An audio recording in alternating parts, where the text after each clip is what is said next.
Chapter 1581. The furnace was still sizzling, but he didn't have to look at it anymore. Xiao casually found a step and sat down, his gaze never leaving the furnace. The ice beauty looked at him sitting on the ground. He didn't put on any airs that a young master should have. It was just like how he and Chef were chatting and joking around. She suddenly couldn't understand this person. It seemed that every time she saw him, he gave off a different feeling. Although he was always rather stupid. Sometimes, what people saw was just a side that they were willing to let others see. This was what Chu Qingyan said, but she couldn't help but recall this sentence when facing Xiao. Xiao was just about to ask her to go back first, and not stay here with him in the cold wind, when he felt her sit down beside him.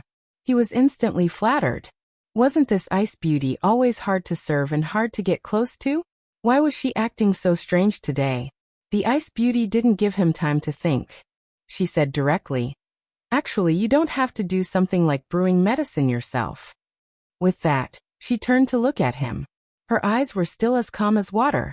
Xiao felt that her calm and cold demeanor didn't seem like something a teenage girl should have. He really wanted to tear off the cold mask on her face and see what she was really like. But he knew that he didn't have the right and position to do so. He put his hands behind his head and said casually, "Ethereal said that there are a few ingredients in this medicine that can't be wrong. If there's a mistake in the amount, then your life will be gone. So following the principle of helping to the end, I'll help to the end. You don't have to thank me. I have nothing to do anyway. Just treat it as something fun for myself to pass the time." If it was anyone else, they would definitely be disgusted by his words. Anyway, it wouldn't leave them with any feelings of gratitude. If she didn't know him well, she would probably think so too. But after spending time with him, she knew that he was a person who said that he didn't care, but would do something very seriously in his heart. "You don't mean what you say." This was her evaluation of him. Xiao was stunned. Then he touched his nose. Why didn't this person leave any leeway for others? "Aren't you the same?" He didn't mean to refute her. He just felt that compared to him, she was more of a person who didn't know how to express herself. But what was rare was that he actually got an answer from her. "I'm already used to it," the ice beauty said indifferently. Then she looked past the eaves and into the sky. This answer carried a desolation and loneliness that did not match her age. It made one's heart ache and want to pity her. This was Xiao's current mood. "I'm curious. What kind of environment did you grow up in?" This was the first time he couldn't help but ask about her past after so many days.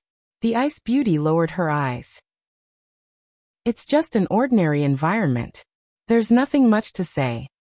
The rejection was obvious. Xiao was tactful and didn't ask further. He just felt a little disappointed in his heart. "What about you?" Sensing that he seemed a little down, the ice beauty also felt that her answer was too heartless and direct. She couldn't help but take the initiative to ask. Hearing this, Xiao put down his hands, one hand on his knee, and the other on his knee, holding his chin. There was a faint light in his eyes. "Compared to your ordinary appearance, I can't explain it in a few words." "Tell me about it," she said. Xiao chuckled. "It's all in the past. There's nothing to say." He wasn't calculative about her not being honest just now, but he really felt that there was nothing to say about the past. Whether it was the shadow of his childhood or the struggle at death's door when he grew up, it was all in the past and buried in his memory. Now the nightmare was over, and he had started a new life. Suddenly, she felt that he was also a person with a story, and the degree of sadness in it was no less than hers. Just when she felt that she could control herself a little in the future, and not be so vicious to him. However, the person she pitied took a bowl of corn and lean meat porridge out of nowhere, and put it in front of her with a smile. "You haven't eaten dinner yet, right? Fill your stomach first. Medicine can only be drunk after you're begging."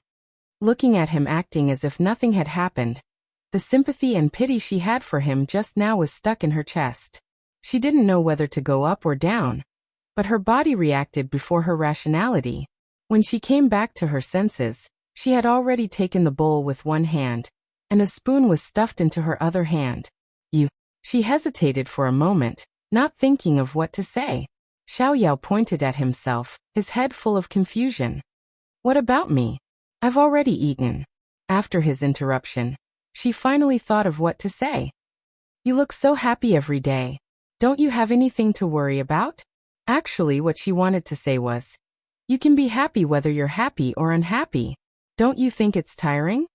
Her personality was like a pool of stagnant water, and her life was like a pool of stagnant water. No matter what happened, it couldn't stir up any waves. On the other hand, Xiao Ran was just like her. She was lively every day, unlike her lifeless self. She was always able to discover insignificant surprises in her life. For example, the jasmine in the yard had bloomed. A gopher hole had appeared in the ground. Ants were carrying leaves and running. There were too many to count. She really couldn't understand how people could live like this. Xiao Yao was stunned by her question at first, but then he lowered his eyes and chuckled softly. There's no other way. If you've tried it, when you were 2 or 3 years old, you were locked in a dark room for 7 days and 7 nights. There was no food, no water, and no one to accompany you. It was dark everywhere, as if you were the only one left in the world. When you came out, you would feel that even the sound of the wind and rain was like the sound of nature. The ice beauty subconsciously looked at him, but he had his head lowered. His face was cast by the trees, so she couldn't see his expression clearly. But her heart clenched at this moment. Because you've tasted the darkest silence in the world, you'll be afraid in your heart. You'll be afraid of being alone. So from then on, I'll go wherever it's lively. If I can laugh, I won't cry. If I can walk freely, I won't stay in one place forever. Because I'm afraid. I'm afraid that once I'm quiet, I'll return to that dark imprisonment. I'll be alone. No matter how much I knock on the door, no one will care about me. No one can save me, and no one will save me. It's like you've been abandoned by the world, like a walking corpse. Although his voice was very calm and didn't have any ups and downs, unlike his usual unruly manner, it made people more keenly feel the impact of that experience on him. At this moment, the ice beauty could suddenly empathize with Chu Qingyan's words. You really can't judge a person by their appearance. Chapter 1582. Who would be so hateful as to lock up such a young child and not give her food or water? The physical torture was secondary. The most important thing was the destruction of her spirit. It was simply insane. Even if she didn't starve to death and came out alive, even if she wasn't crazy, she would still be mentally retarded or filled with hatred towards the world. But in front of her, the Xiao Yao she knew from the beginning had never shown any of these emotions. On the contrary, he was more positive and optimistic than ordinary people, as if he always lived in a carefree life. However, only today did she know that he smiled because he didn't want to become cold-blooded. He lived in a lively and prosperous life, because he didn't want to return to that period of darkness. Suddenly, she thought that she wasn't the only one who had such a difficult life. But when they encountered the same situation, they adopted a different attitude towards life. She was a little envious. She suddenly wanted to comfort him, but she was the stupidest person and had never done this kind of work before. However, the person who was supposed to be sad suddenly said, "Hey, the soup is ready. Wait a moment. While you're still here, I'll serve it to you." With that, Xiao Yao immediately ran into the kitchen to get a bowl. By the time she reacted, he was already pouring the soup through a wet cloth. The ice beauty suppressed the urge to twitch the corner of her eyes. This person's healing ability was quite fast. However, the Xiao Yao in front of her had a serious expression and his movements were skillful, as if he was doing something extremely important. She actually felt that this person was quite pleasing to the eye. If Xiao Yao knew that his self-proclaimed peerless handsome appearance was only pleasing to the eye in the ice beauty's eyes, he would definitely vomit 3 liters of blood. After a while, the bowl of medicine was in front of her. Drink it while it's hot, otherwise it will turn cold later. However, her gaze didn't stop at the bowl of medicine, but was attracted by his hand. Xiao Yao teased, "I know my hand is very good looking, but it can't heal your injury. Drink it quickly." As he spoke, he even blew on her hand. He was so considerate. Even Xiao Su, as an older brother, had never seen such a considerate person. The ice beauty pointed at the scar on his hand and looked up at him. "Your injury." "Oh, I was accidentally scratched by a tree branch a few days ago. It's not a big deal, Xiao Yao said carelessly. The ice beauty didn't believe him and exposed him. No, this is a burn. Xiao Yao raised his eyebrows. Today, the ice beauty had changed her character of cherishing words like gold, and was actually concerned about him. Could it be that the moon rose from the west? Thinking in his heart, he really went to look at the moon in the sky. All right, it is indeed a burn. He didn't feel conflicted and admitted it straightforwardly, thinking that this way, she would probably feel that he was taking care of her. She thought to herself that this person was quite honest. Who asked you to be so clumsy? If you don't know how to do it, don't interfere. Just let the servants do it. She didn't know who she was doing this for. In the blink of an eye, she had already taken the bowl of medicine. She nodded at him and said, "Remember to apply the medicine when you go back. Although you're a man and don't care about your appearance, your hands are already ugly enough. Don't make it uglier." After saying that, she tilted her head back and drank the medicine. She handed the bowl to him, and then turned to leave. Xiao Yao looked at her back, and then at the bowl in his hand. He couldn't help but touch his nose. Was she concerned about him just now? However, after a while, the person who said she was leaving came back. Xiao Yao looked at her doubtfully. She said without blushing, "I don't remember the way back." Xiao Yao almost couldn't help but laugh out loud. She was so cold even when asking for help. He was afraid that she was the only one he had met.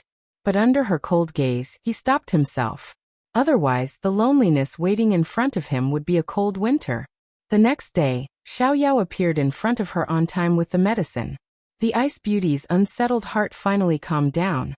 After watching her drink the medicine, Xiao Yao sat down in front of her and said, "Big brother and sister-in-law are going out for a walk in the afternoon. Do you want to go out with us to relax? After all, you have been recuperating for almost half a month and can walk freely. Walking around will be good for the recovery of your wounds." She thought for a moment and nodded. Okay. Seeing that she agreed, Xiao Yao was happy and immediately stood up. "Then I'll go tell sister-in-law and the rest. I'll come pick you up in the afternoon." After speaking, he disappeared like a gust of wind. The ice beauty looked at his back and ripples appeared in her eyes. When Xiao Yao entered the meeting hall, he happened to hear his royal brother and the rest discussing something. According to the news from Water Spirit, half a month ago, the sect master of the Tranquil Moon sect was assassinated and got separated from his subordinates. It's unknown whether he's dead or alive. Hualing opened the letter and read 10 lines at a glance before concluding. Chu Qingyan didn't understand. "I didn't hear Jin Xian say that he went to assassinate the sect master of the Moon Clan. Who did it? The Moon Clan isn't as united as we seem on the surface. Many people want to replace the Tranquil Moon sect, so this should be their enemies' doing," Hualing explained. Chu Qingyan nodded in understanding. Then taking advantage of this time when the people's hearts are wavering, Jin Xian should be able to pursue the victory. After all, without a leader, it's hard to fight the enemy wholeheartedly. Xiao Su patted her hand and said, "Jin Xian received the news earlier than us. I think he should have taken back half of the Sun Clan's territory by now." Chu Qingyan's eyes lit up. She didn't expect that Jin Xian had already done so much while she was nursing her pregnancy. He was indeed someone she had brought out. Xiao Yao walked over with a face full of smiles. "This is good news. Maybe when sister-in-law gives birth, he will have already returned victorious." Chu Qingyan smiled. "If that's the case, that's even better." "Oh right, did that ice beauty of yours agree?" Xiao Yao's face heated up. "What ice beauty? Sister-in-law, don't joke around." Okay, I won't say any more." Chu Qingyan and the others smiled knowingly, then said, "What happened?" She agreed. He felt that his sister-in-law's smile was a little strange. Or was he thinking too much? At the same time, on the other side of the town, dozens of people gathered in an alley. The woman in the lead said loudly, "You must find the sect master. Otherwise, bring your heads to see me tomorrow." Yes. After everyone agreed, they immediately split up. The autumn wind swept the fallen leaves, suddenly making it seem a little desolate. And in a corner of the Moon Clan's territory, Water Spirit held a string of bells made of shells and crystals in her hands. She had taken it from a beggar, and it was covered in dust. Her trembling fingers carefully wiped it. When the dust on it was wiped off and its original appearance was revealed, she couldn't help but tremble all over. Tears welled up in her eyes as she held the string of wind bells tightly in her arms. It's wind bells, it's wind bells. Wind spirit, are you still alive? Chapter 1583. It was the end of autumn and the beginning of winter. Although the leaves had already turned yellow and fallen to the ground, giving people a feeling of desolation, the afternoon sun was not dazzling and was very gentle. It poured down on the eaves, trees, grass, and fell on people's shoulders. The dancing circles of light were like small furry dots that shone into people's eyes, making people feel warm. Xiao Su, Chu Qingyan, and the others stepped on the pale yellow light as they walked out of the house. There were already several carriages parked in front of them, waiting for them to get on. The ice beauty walking at the back looked at the carriages and couldn't help but raise her eyebrows slightly. Xiao, who was standing beside her, saw through her thoughts and said with a smile, "Tonight's itinerary is to go shopping. In the afternoon, we will go to the plum blossom forest in the east. I heard that there are a lot of blooming flowers there. It's worth going to take a look." The ice beauty nodded, indicating that she understood. In fact, she had another purpose for going out today. As for where to go, it wasn't that important to her. However, she was a little surprised that this group of people could actually buy such a large house in this place. It was simply beyond her expectations, because in this half a month, she had been staying in her own courtyard to recuperate. At most, she would only go to the kitchen. Today, when she came out with Xiao, she crossed the entire house. Only then did she know how big the house was. Moreover, when she left the house, she also found out that it was located in such a bustling area. Her gaze swept over Xiao Su and the others. Only then did she pay attention to their clothes. When she found that Chu Qingyan's shoes were all made of golden silk, she was a little uneasy. This kind of golden silk didn't exist among the common people. Even if it was her own, it was impossible for her to be so extravagant as to use it to make shoes. She once again doubted their identity. "Let's go. Just looking can't replace walking." Xiao stood at the bottom of the steps and teased her. Only then did the ice beauty put away all kinds of doubts and walk towards him. Xiao Su, Chu Qingyan, Higashio Motetsu, Tao Tao, Qingyan Luo, Ethereal, and Xiao the ice beauty. Except for Xiao Su, who was accompanying his wife in the carriage, the other men were riding horses. However, Tao Tao also led a horse and jumped up. She raised her chin at Higashio Motetsu, not to be outdone. Higashio Motetsu rolled his eyes. He felt that this little witch was really childish. In the end, only Qingyan Luo and the ice beauty were left in the same carriage. As soon as the ice beauty got on the carriage, she began to study the structure inside. She found that this carriage was different from the carriages she had seen before. Moreover, it was even better. Her heart couldn't help but pound. Why hadn't she seen this kind of carriage before? After Qingyan Luo came in, she saw the ice beauty staring at the walls of the carriage. Her appearance was as calm as water, as if snow had just fallen. Her features were clear and beautiful, and her beauty surpassed that of a fairy. Gradually, warmth appeared in her eyes. She recalled the cold indifference between her eyebrows when they first met. Too much had changed. She couldn't help but think of Qingyan's words. Only a hot fire could melt old ice. It seemed that the initial results were already showing.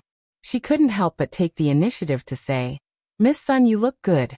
I guess your injuries are about 50 to 60% better." The ice beauty looked at the carriage seriously. When she heard the question, she realized that there was another person in the carriage. She turned to look at Qingyan Luo and nodded. "Yes, thank you, Miss Chung, for your prescription and medicine." Qingyan Luo smiled. "Miss Sun is too polite. It's our duty to practice medicine and save people. Moreover, it's rare that Xiao Ran is in such a hurry, so we can't just stand by and watch." The ice beauty felt that this group of people was quite interesting. There were husband and wife, superiors and subordinates, and also good friends. She didn't know how they got together and appeared here. "Where are you from, Miss Chung? You don't sound like a local." The ice beauty intended to get the answer she wanted from this gorgeous and straightforward Qingyan Luo, who didn't seem to be shrewd at all. Cheng Yanluo's eyes curved into crescents as she smiled. We're not locals. We came from another place. It's more remote. Many people don't know about it, so there's no need to mention it. It's just a place. She didn't expect her answer to be so watertight. Sure enough, these people weren't simple. The Ice Beauty said, "Heroes don't ask where they come from. I've offended you." Cheng Yanluo waved her hand. "You're too polite. We don't have to be so formal. Just treat it as a casual conversation. It doesn't matter if we're right or wrong. What goes in one ear and out the other. What's important is that we're happy talking." This viewpoint of dealing with people was a little novel. The Ice Beauty found that ever since she met Xiao and the others, she seemed to have opened a magical door. The things and concepts she came into contact with were unheard of. Not only Cheng Yanluo, but people like Chu Qingyan, Xiao Su and Higashio Motetsu, who she had never spoken to before, all gave her the illusion that she didn't live in the same place. Just as she was in a daze, a plate of pastries suddenly appeared in front of her. Xiao asked the kitchen to prepare these. He said that you don't like sweets, so he asked the kitchen to make some other flavors for you to eat along the way. It seems that he really treats you well. Cheng Yanluo winked at her. There was a hint of teasing in her words, but there was no malice. The Ice Beauty felt that Xiao's actions were superfluous. She had never liked to eat pastries, but since it was already prepared, she would force herself to eat a few bites. "Miss Sun, regarding your illness, Morong and I have been studying it. We flipped through many medical books, but we didn't find your symptoms. I wonder if you can provide us with some clues to help us think about it." When it came to business, Cheng Yanluo's attitude became serious. Her tone was apologetic, and she was asking for advice. Because she had already mentally prepared herself, she wasn't surprised at all when Cheng Yanluo mentioned it. To be precise, this illness came from the mother's womb. As soon as the Ice Beauty said this, Cheng Yanluo knew that her and Morong's judgment was wrong. Some doctors said that this illness will affect a person's lifespan, so when my mother was pregnant with me, she didn't have much time left. Later, she gave birth to me and left. As for the rest, I'm afraid I can't provide any clues. Cheng Yanluo looked at the woman in front of her and said in a very calm tone. If she didn't know, she would have thought that the woman was just telling someone else's story. She thought to herself, what kind of hardships did she go through to have such a pair of indifferent eyes? Cheng Yanluo reached out and patted the back of her hand, comforting her. It's all right, it's up to the person to succeed.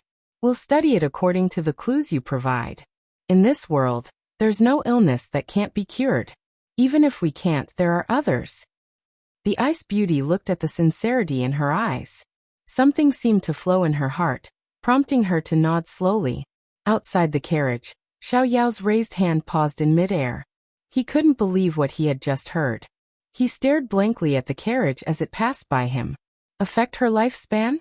She was still so young, how could it be? Chapter 1584. Seeing Xiao in a daze, Ethereal rode up to him. Second Master, what's wrong? Xiao had already retracted his hand, but he was still in a daze. When he saw Ethereal, it was as if he had seen his savior. Ethereal, no matter what, you and Yanluo have to find a way to save Miss Sun. Ethereal was confused, but seeing that Xiao was not joking, Ethereal nodded and made a promise. No matter what, Yanluo and I will do our best. Xiao was slightly relieved when he thought about how Pang Zhijing was so badly injured that she could have gone to the gates of hell. In the end, she was still rescued by them. At this moment, Ethereal smiled and asked, Second Master, are you moved by the mundane world? After Xiao heard clearly, he patted his shoulder in annoyance. What nonsense are you talking about? We're lagging behind. With that, he whipped his horse and chased after them. Ethereal shrugged and followed closely behind. At this time, Tao Tao, who was riding on a horse, looked at the person in front of him who was leisurely swaying back and forth. A wicked idea came to his mind, and he whipped his horse. As expected, the horse was frightened and immediately began to gallop wildly. Higashio Motetsu did not expect her to do this. His eyebrows twitched as he steered the horse. He tightened his grip on the reins and quickly made the horse obedient. He turned to look at the instigator, fuming. You did this on purpose? Cao Cao nodded generously. Yes, I did it on purpose. What can you do to me? Higashio Motetsu had the urge to tear her apart after doing something bad and provoking him. You've got guts. Chu Qingyan, who was in the carriage, couldn't help but laugh when she heard this. Wasn't it all because he had spoiled her? You didn't answer me when I called you just now. Cao Cao looked like a displeased baby. Higashio Motetsu was so angry that he laughed. I have to hand it to you for this lousy reason. You teased me when I didn't answer you. Are you not going to chase me down if we break off our friendship tomorrow? Unexpectedly, Cao Cao really touched his chin and considered the feasibility of this matter. This is not impossible. Higashio Motetsu felt that communicating with her would make him faint at any moment. Forget it. A good man did not fight with a woman. He did not want to argue with her, so as to avoid losing his dignity. But a certain someone couldn't stop for even a moment. Once he stopped, she immediately came back again and rode her horse to his side. Come, let's have a competition to see who gets there first. How about it? Benefits. Higashio Motetsu raised his eyebrows. He was really a person who always talked about benefits. Cao Cao despised him in her heart, then crossed her arms and said, the loser will be at the mercy of the winner. How about that? Higashio Motetsu glanced at her. It seems that you are very confident in your riding skills. Of course. How about it? Do you want to compete? Fine, let's do it. Who's afraid of who? But you better be prepared to cry. Stop pretending to be a hero. We'll see soon. The two of them stood side by side on the road. When the password was given, the two of them were like arrows released from bowstrings, flying forward quickly, raising a cloud of dust and fallen leaves. The Ice Beauty sat by the window, just in time to see the two of them leave like the wind. She couldn't help but calm down for a while. At this moment, Cheng Yanluo's laughing voice sounded in her ears. These two are like a pair of enemies. Wherever they go, there will be a lot of noise. Enemies. The Ice Beauty was puzzled. Cheng Yanluo retracted her gaze and looked at her. Qing Yan said that the Ice Beauty had a high IQ but an extremely low EQ. She was afraid that she was not enlightened about the feelings between men and women, so she didn't feel anything when Xiao Yao took care of her. She couldn't help but feel a little sorry that Xiao Yao met this Ice Beauty, so she took the trouble to explain. This pair loves and hates each other. Tao Tao is eccentric and doesn't play by the rules. She is not interested in anything, and her favorite thing is to pester young Master Dongting. Young Master Dongting is unruly and doesn't like to be restrained. So you can imagine how they usually get along. The Ice Beauty nodded, but still asked, but I see that although they are noisy, they are quite harmonious. Cheng Yanluo smiled when she heard this. This person's observation skills were not bad. She nodded in agreement and said, you are right. Although young Master Dongting seems to be very impatient on the surface, if you look carefully, you will find that he is accommodating Tao Tao in all aspects. But maybe the two of them didn't notice. They didn't notice? The Ice Beauty was even more confused. If anyone noticed, do you think they would still be in such a hazy state? Cheng Yanluo winked at her, indicating that her knowledge was still shallow. The Ice Beauty was stunned. There were so many ways to do this. It was not as simple as the 5 elements and 8 trigrams. She wasn't someone who liked to pry into other people's affairs, but these people were too mysterious.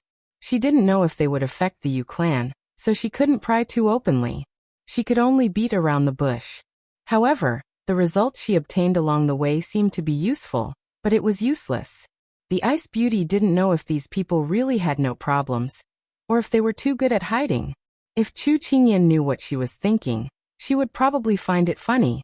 It was true that they were in opposition to the Yu clan.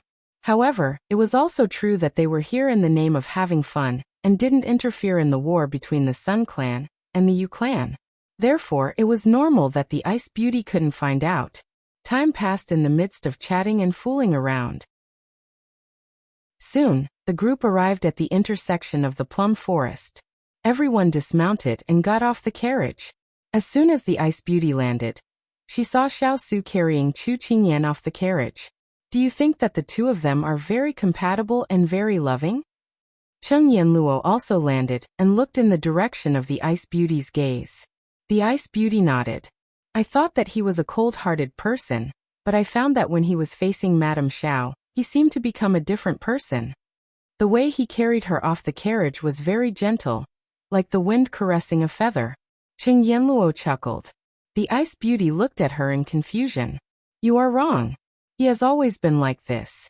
It's just that Qing Yan's appearance brought out the gentleness in his heart. Have you heard of the tenderness of an iron man? That's what it means. After Cheng Yanluo's explanation, she seemed to understand. But since it's the first 3 months of pregnancy, why is she out and about? Isn't it more dangerous? Because someone spoils her to the heavens. If Qing Yan hadn't wanted to go out and walk, Xiaosu wouldn't have let her go out. However, Xiaosu only made this decision after he understood her physical condition. This second child was much more stable than the previous one, so it was good for her to walk around. At this moment, Tao Tao walked over with a dejected look on her face. When Chu Qingyan saw her dejected look, she couldn't help but laugh. Didn't you go to the horse race? Why do you look so bitter? Did Daunting bully you? Tao Tao looked at her pitifully and opened her mouth to complain. However, she suddenly thought of something and could only say, meow meow. Everyone was confused when they heard this. What was going on? Chapter 1585. Chu Qingyan was confused by Tao Tao's meowing. She was amused and concerned. Tao Tao, what's wrong with you? Is your throat uncomfortable? Tao Tao still replied, meow meow. She sounded more aggrieved than before. Just when everyone was confused, a low chuckle attracted everyone's attention. They all turned their heads and saw Higashio Motetsu leisurely walking over with 2 horses with a smug smile. When he walked to Tao Tao's side, he glanced at the little witch who was angry but didn't dare to say anything. He was in a very good mood. This girl lost. The bet is that she can't speak human language today, only cat language. As soon as he finished speaking, everyone was suddenly enlightened. It turned out that this was a new idea that this pair of enemies had come up with. It was really interesting. Thus, everyone held their wives' hands, enjoyed the flowers, and took a stroll. One after another, they dispersed, as if what had just happened was just an extremely small ripple in life. Before Chu Qingyan was led away by her big ice cube, she sympathetically shook Tao Tao's hand. It's unfortunate, but there's nothing I can do. Enjoy your meow life today. Bye. Watching everyone go away, Tao Tao felt depressed, but she had nowhere to vent. She could only stare at the person in front of her. It was difficult for him to ignore such a burning gaze. So Higashio Motetsu turned around and raised his hand to press her head down jokingly. Of course, he controlled his strength well.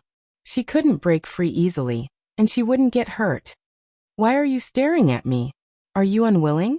You can blame yourself for not being as good as others, but you still want to challenge others. You have to accept it even if you don't want to. After saying that, Higashio Motetsu let go of the little witch who was dancing with joy. He led their horses and found a place to tie them up. Tao Tao rubbed her head and watched him leave. She stomped her feet and followed him. Meow meow. Translation in cat language. Higashio Motetsu, you're not a man if you win against this girl. Higashio Motetsu patted the sawdust on his hands and responded with a chuckle. You picked the battle yourself. You have to complete the bet even if you have to kneel. This is your choice. Tao Tao was furious. Meow meow. Translation in cat language. Do you know what it means to have tender feelings for the fairer sex? Can't you give in to me? Higashio Motetsu picked his ears and took a step to the side. He was almost deafened by the little witch. What are you talking about? I don't understand. Tao Tao's mouth twitched. This guy really knew how to pick a problem. She did not understand. She rolled her eyes and continued to walk forward, meowing nonstop. Cat translation. Higashio Motetsu, you're such a stingy bastard. You're the ugliest among all of us. However, she had only taken a few steps when she felt a chill on her back. A voice that sounded like it was gnashing teeth came from beside her ear. What did you say? Say it again. Things weren't looking good. Tao Tao prepared to flee. Chu Qingyan inadvertently turned her head and saw Tao Tao's feet being lifted off the ground by Dong Ting. Although she didn't know what they were talking about, she found it interesting. Big Ice Cube, the weather is so good. She turned her head and held the hand of the person beside her. She couldn't help but sigh. Xiao Su looked up. There were no clouds in the blue sky. It was indeed good weather. These flowers look very strange. I've never seen or heard of them before. Xiao Yao followed the ice beauty on the flower path. His gaze fell on the flowers and plants on both sides. He couldn't help but sigh. The ice beauty's footsteps paused because of his words. She turned her head to look at him. There was a strange emotion in her eyes. You mean you don't recognize these flowers? It's normal. Even if I'm knowledgeable, there are so many flowers in the world. I can't recognize all of them. Xiao Yao answered naturally. He didn't notice that after the ice beauty heard his answer, an inexplicable emotion flashed in her eyes. Although these flowers were a bit expensive, they were the most common flowers in the Ri clan. It wasn't to the extent that he couldn't recognize any of them. Could it be that he wasn't from the Ri clan but from the Yu clan? Xiao Yao didn't hear her speak for a long time. He couldn't help but look at her in confusion. What's wrong? Are you not feeling well? No, let's continue walking. Looking at the delicate person in front of him, Xiao Yao had the illusion that a gust of wind could take her away. He immediately stepped forward and walked to the side of the wind. Sometimes, people inadvertently or subconsciously do things that are the truest thoughts in their heart. Because it was only the beginning of winter, the plum blossoms hadn't bloomed yet. However, there were already flower buds. It wouldn't be long before they could see the proud plum blossoms bloom alone in the cold. The ice beauty stood under a plum tree, giving people a cold illusion of standing proudly. Like the cold plum blossoms in the cold winter, proud and unyielding. The plum blossoms in the forest hadn't bloomed yet, but she had already become the scene of the ice plum blossoms in the forest. Not far away, Xiao Yao held his breath and couldn't help but stare blankly. The ice beauty under the tree felt Xiao Yao's gaze, but there was no killing intent or hostility, so she let him go. She might have gotten used to his gaze. On her left were Chu Qingyan and Xiao Su. The two of them were sitting on a blanket spread out on the ground, drinking tea and playing chess. They were in a leisurely mood. On her right, Cheng Yanluo and Ethereal were looking at a medicinal herb on the grass, studying its effects. It was a very interesting game. And not far in front of her, Higashio Motetsu was being pestered by Tao Tao to have a rematch. The whole process was interspersed with different lengths of meow meow, which made people not know whether to laugh or cry. She realized that since she was young, she had never been so carefree. She didn't admire the flowers or look at the sky, nor did she carefully observe the interactions between people. At this moment, she felt as if she had walked into the smoke and fire of the mortal world, the simplest and most leisurely life of the common people. Looking at the blue sky above her head, the lush greenery in front of her, and the laughter not far away, she could even hear the sound of chess pieces being placed. She suddenly had an illusion, as if the past 10 years were just a dream, and only what was in front of her was reality. At this moment, a figure walked into her line of sight. Xiao Yao walked slowly in front of her with his hands behind his back. He restrained the anticipation in his eyes and coughed softly. I had nothing to do just now, so I casually made something for you. Under the icy beauty's indifferent gaze, he felt as nervous as when he had handed his homework to the teacher. He took a deep breath, and then took out the thing hidden behind his back.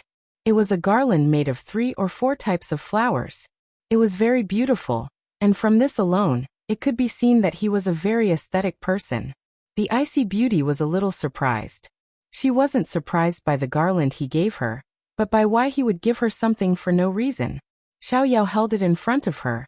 You can wear this on your head. Girls like it very much. She followed her heart and said, I don't like to wear this. Xiao Yao's outstretched hand froze in midair. It was the first time he had been rejected like this.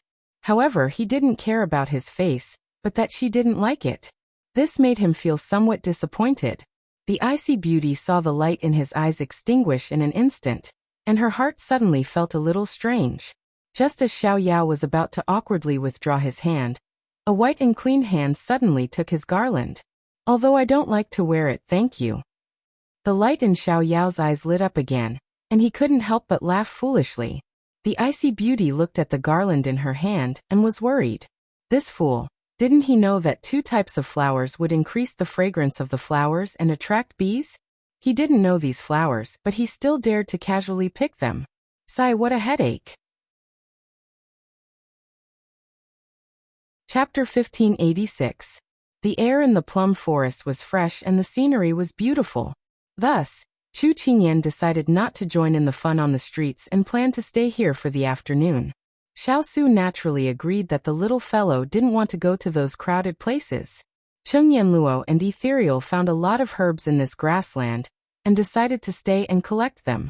Thus, only Xiao Yao and the other 3 were left to go shopping at the night market. However, because Higashio Motetsu and Tao Tao were competing on horseback, they soon lost sight of them. Thus, in the end, only Xiao Yao and the Ice Beauty were left. One was riding a horse, and the other was sitting in a carriage. At this time, the sun was already at the top of the mountain. In another hour, the sun would set. The golden light poured down from the top of the mountain, covering the mountains, fields, and roads with a faint layer of golden gauze. Looking from afar, the maple leaves dyed the whole mountain red. It was so red that it gave people a feeling of infinite vitality. Looking closer, in the fields, there were tenant farmers carrying hoes and preparing to go home for dinner. The fields were lively and made people feel comfortable living. The Ice Beauty leaned against the wall of the carriage. Through the small window, she saw a scenery that she hadn't seen or paid attention to in the past 10 years. The sound of horse hooves and the crisp sound of the bell hanging on the horse's neck rang rhythmically. She came back to her senses and looked sideways. Beside the carriage, Xiao Yao was sitting on a high horse, holding a leather whip in his hand and playing with it easily. The smile on his face was soaked by the setting sun, and his facial features couldn't be seen clearly. She felt that his whole body was emitting a soft light, giving people the illusion that the world was stable. She was absent-minded for a moment. Along the way, Xiao Yao's mind was half on the road and half on the Ice Beauty. When she looked at him, he noticed it and turned to look at her. He saw her looking at him without blinking. He didn't notice her strange expression, and thought that he had finally charmed her with his handsome appearance. He felt happy and couldn't help but start to pose on the horse's back, pretending that he didn't feel her gaze. However, when the Ice Beauty saw him putting his hand to his forehead in deep thought, stretching his arms as if he was flying, and lifting his cloak coquettishly, she felt that it was an eyesore. She didn't know what was wrong with this person, so she immediately retracted her gaze and no longer looked outside. Out of sight, out of mind. After Xiao Yao did all the positions he could think of, he turned back with a smile. However, he didn't expect that the curtains of the carriage had already been drawn. He was a little regretful. He didn't know if the Ice Beauty had seen all of his heroic actions on horseback.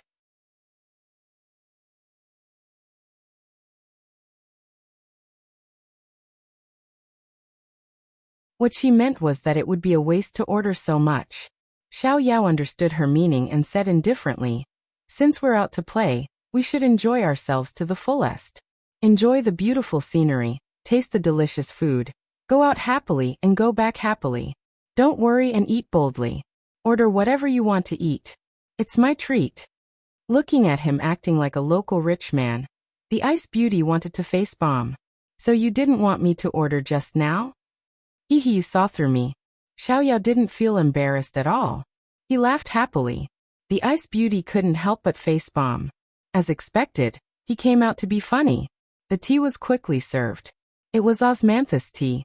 Before it was poured, the fragrance wafted out, making people feel relaxed and happy. Xiao Yao first poured a cup of tea for her, then poured a cup for himself. He picked up the teacup and sniffed it. With a face full of enjoyment, he said, "Fragrant." The Ice Beauty's attention was all around. The reason why she was sitting on the first floor was because there were all kinds of people below. It was the best place to gather information. But before she could hear anything, she was attracted by Xiao Yao's intoxicated expression. Drinking tea and eating, to her, was just to quench her thirst and fill her stomach. But for some reason, to him, even the most mundane things in life seemed to be extremely important to him. Every single thing was treated with utmost seriousness and devotion. "You should also try a mouthful. The taste is really good. It should be made from freshly bloomed osmanthus, and then dried. Xiao saw that she hadn't taken a sip and couldn't help but urge her. Seeing him looking at her so sincerely, the Ice Beauty couldn't help but raise the teacup to her lips. However, she was stopped halfway. Chapter 1587. Looking at the hand in front of her, the Ice Beauty raised her eyebrows. What is this guy trying to do? Xiao met her somewhat impatient gaze, but still persisted. In any case, she had been glaring at him all this time, and he was used to it. You have to smell it first and then drink it. Drink it in 3 mouthfuls. Only then can you experience the beauty of it. The Ice Beauty was puzzled. Isn't this drinking wine? Xiao's face didn't turn red and his heart didn't skip a beat. This is how I drink tea. The Ice Beauty really wanted to twitch her eyebrows like the waiter, but under his earnest expectations, she still did as he said. This was because she knew that if she didn't do as he wished, he wouldn't stop pestering her. This would affect her ability to scout for information later. As soon as she drank it, he leaned over. How is it? It tastes good, right? She reluctantly nodded. Her mind wasn't on it just now and she didn't taste anything. At this moment, the waiter served the dishes one by one. She thought to herself, now that there's food, it should be able to shut his mouth. However, she was still too naive. Xiao looked at the table full of dishes as if he had seen something new. I've never seen these dishes before. They're so white and tender. If they're not made of tofu, what are they made of? The Ice Beauty didn't understand what tofu he was talking about. She looked at the dish. That's a kind of fruit pulp. You can eat it as a dish. Xiao felt that it was very novel. It was the first time he had seen such a fruit. Then his gaze was attracted by another dish. What is that? Scarlet thorn. It's a kind of animal that lives deep in the mountains. It tastes delicious. After the Ice Beauty answered, she saw that he was about to point to the next dish. Her head hurt. This guy was probably going to be endless again. Thus, she made a prompt decision to call the waiter over and let him be responsible for explaining. It was rare to meet such a rich customer, so the waiter did his job diligently. Not only did he start explaining the ingredients, he even explained the steps of frying, and frying. It was an endless stream. However, for Xiao, who had studied delicacies, it was simply a feast. The two of them went back and forth and began to talk. The Ice Beauty heaved a sigh of relief. It was finally quiet. However, perhaps even she herself didn't realize that she was a person who couldn't be disturbed by anyone in the past. Now her mood was affected by Xiao. This change was shocking. At this moment, the discussion around her also entered her ears. Have you heard? The sect master of the Tranquil Moon sect is missing. A burly man dressed like a pugilist said softly to the people at the same table. What? Missing? His companion was surprised. He's been missing for more than half a month. I heard that the Tranquil Moon sect has been covering up this matter. But don't I have a friend working in the Tranquil Moon sect? I've heard that they've already sent out 5 groups of people to search for them. It can't be wrong. The big man had a confident look on his face. His companion asked again, why have you been missing for so long? Wouldn't that be beneficial to the Japanese? That's right. The Japanese have a very brave and skilled leader.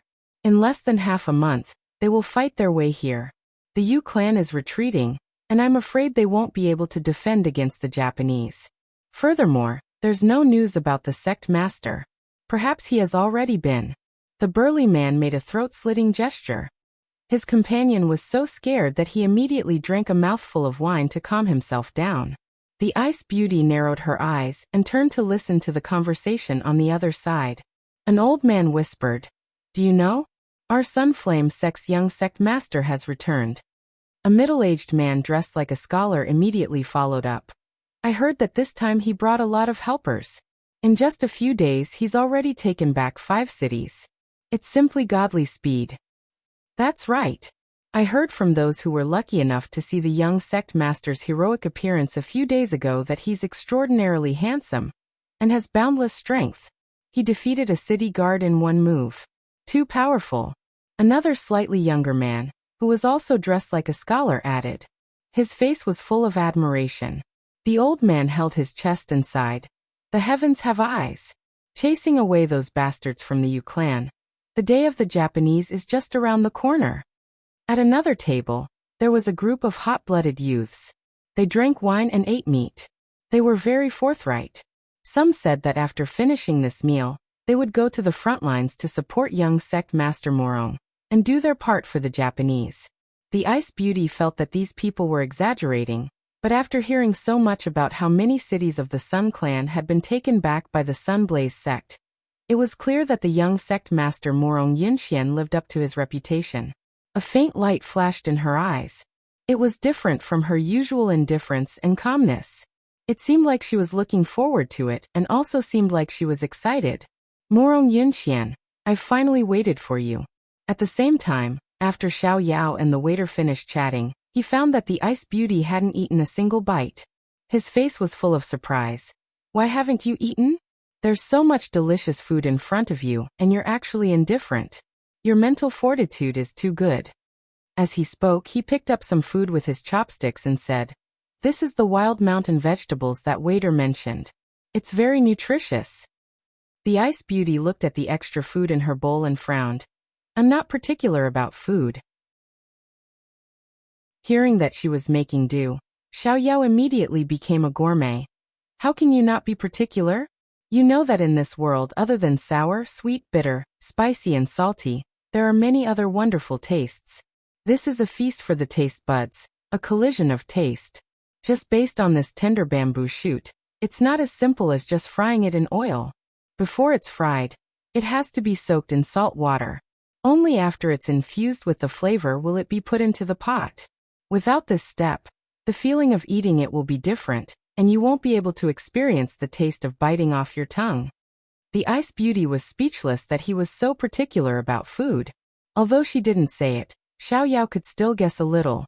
He shook his head and said, I know you're afraid of trouble, but I can give you an example. For example, if we go to the next town, we can reach it by boat or by carriage. But walking and taking a carriage will waste time. And secondly, we won't be able to see the beautiful scenery on the river. Then, people who know how to appreciate the scenery will choose to take a boat. They can also reach the next place and get a better visual enjoyment, so why not? When it comes to eating, it's the same principle. If it can make us eat better and happier, although it's different, we can choose a better way.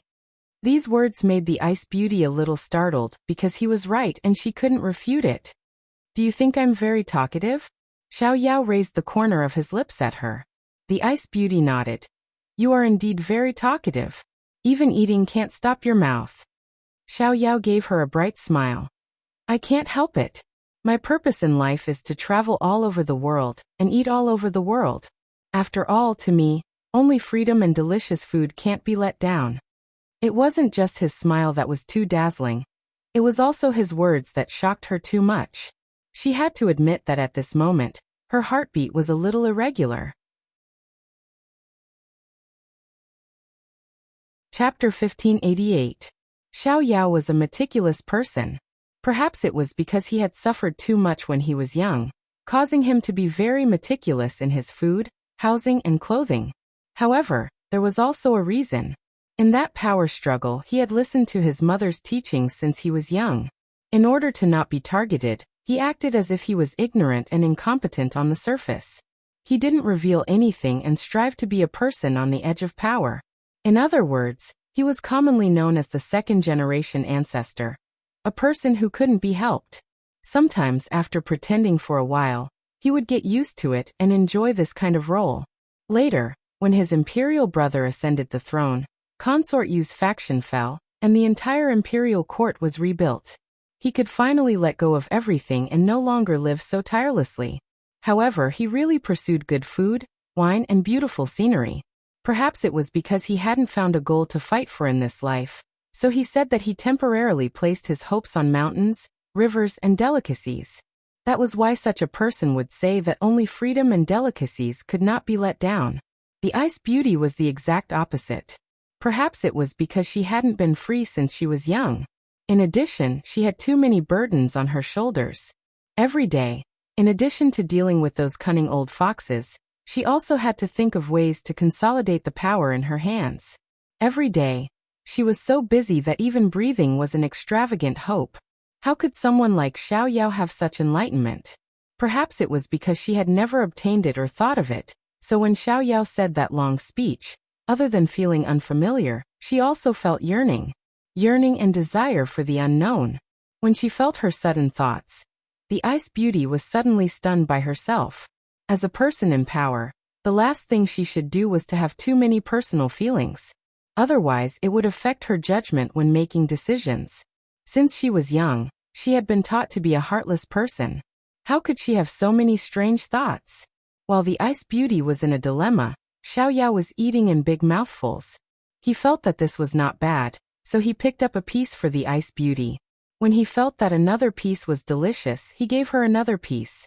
So when the ice beauty was about to move her chopsticks, he found that her entire bowl was full of food.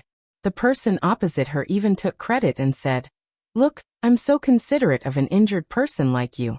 Next time, when your wound recovers, I'll give you some seafood. Hurry up and eat." This was because eating seafood wasn't good for the recovery of sick and injured people. If he was the one who was injured, he probably wouldn't be so particular about it. However, the ice beauty was a lady after all. It wouldn't be good if she had a scar.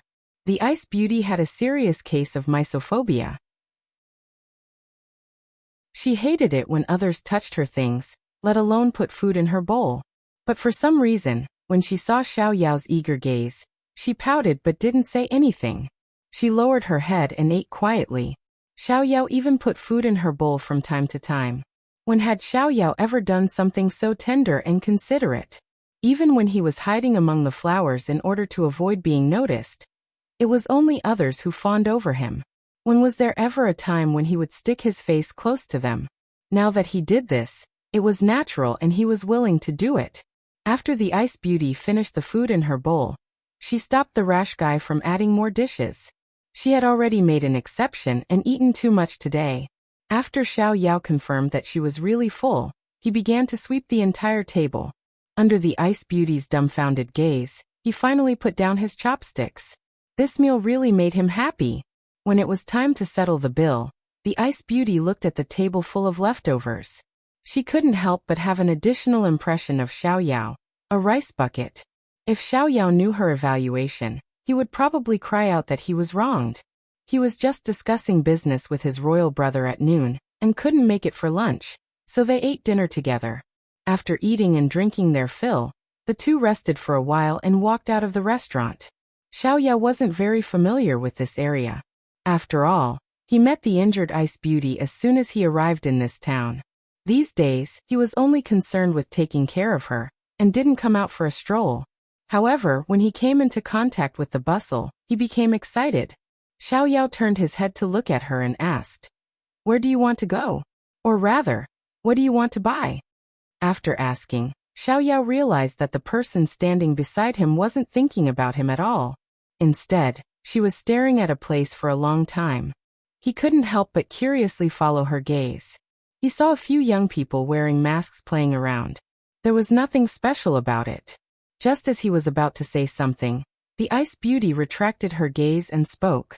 "Let's go to the clothing store in front." Xiao Yao nodded when he heard this. She should also add some clothes, so he brought her into a clothing store called Leisurely Clothing Pavilion. If Xiao Yao looked back before leaving, he would find that the place was already empty. As soon as the two of them entered the store, a lady boss came up to them. "Which of the two guests wants to buy clothes?" Xiao Yao pointed to the person beside him. "Take a look for her. Take out all the beautiful and expensive styles." "All right." The lady boss smiled and nodded at the ice beauty. The two of them secretly exchanged glances. Not long after, the lady boss took out nearly 10 sets of clothes for the two of them to choose from. "These are the clothes with the best workmanship in your store?" Xiao Yao glanced at them and asked. The lady boss hurriedly said, "Of course. Seeing that the two of you are extraordinary, I took out the treasures of the store. If you don't believe me, young master, take a look at our quality and then look at our style. You will know what to do." Xiao Yao raised his eyebrows and didn't say anything else. In this kind of place, To be able to take out such clothes, he really couldn't be picky.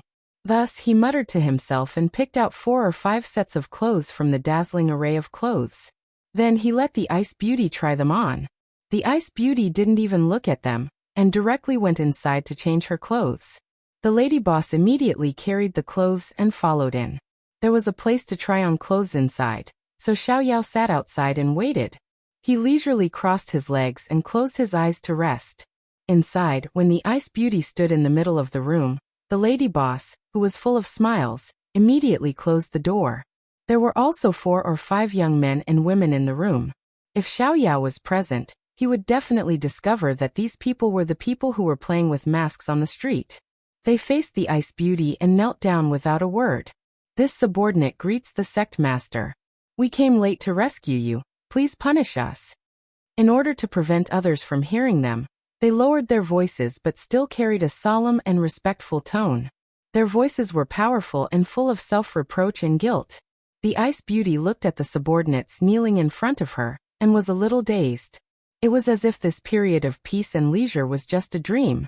Her face still had a calm and indifferent expression, but it was a little more dignified. That's right, she was the person in charge of the Yu clan, the sect master of the Serene Moon sect, Gongsun Shui. Some time ago, she was assassinated and led a wandering life here. Today, she left the manor and came here to re-establish contact with her subordinates. Chapter 1589. It happened so suddenly and I was careless. Don't blame yourself. Get up. Gong Suanshui said calmly. There was no point in looking into the past. The most important thing now was the matter at hand. Qingyu and the rest stood up. What's the situation now? Gong Suanshui didn't waste any time, and went straight to the point. Qingyu stepped forward and reported. We've found out who's plotting against you. It's Elder Su. He's in cahoots with the commander of the guards. That's why he attacked you when you were out. Gong Sunshui's eyes shone with a cold light. Elder Su? Haha, looks like my sister can't help but want to make a move on me. She had a cousin called Gong Suanfei. Elder Su was her grandfather, and was someone who wanted to support her to take her place. Let's keep the matter of finding me under wraps for now. I want to see what else they can do. She planned to use this opportunity to get rid of the parasites around her. Qingyu and the rest heaved a sigh of relief. Since their sect master had a plan, they were confident. Gong Suanshui remembered that Xiao was still sitting outside and spoke quickly. She had to end this quickly, so that he wouldn't be suspicious. Now let's talk about the current situation of the Sun and Moon tribes. Everyone's expression turned cold at the mention of this. Qiuqi didn't dare to delay and immediately replied. Reporting to Sect Master, the Ri clan has found young Sect Master Morong Yinxian. Right now they are taking back the Ri clan's territory with lightning speed. In a few days, they will attack the Ri clan's town. Once the town is captured, our stronghold in the Ri clan will be destroyed. At that time, the Ri clan will be taken by Morong Yinxian. Qiu Tong immediately followed up with anticipation. Sect Master, the current situation is very unfavorable for us. Do you want to return to the stronghold to take charge? Show the Sunblaze sect who's boss. Take them down a notch.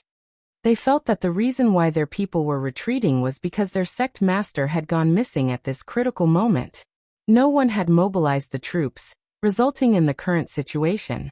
They couldn't help but resent Gong Suanfei and Elder Su. They could have picked any time to cause internal strife. Did they think that without their sect master, they could replace her and stabilize the situation? In the end, they still threw the stronghold into chaos. They couldn't do anything right. There's no rush. Everyone was stunned by Gong Suanshui's words. How could the sect leader say that she wasn't in a hurry? Then what should he be anxious about?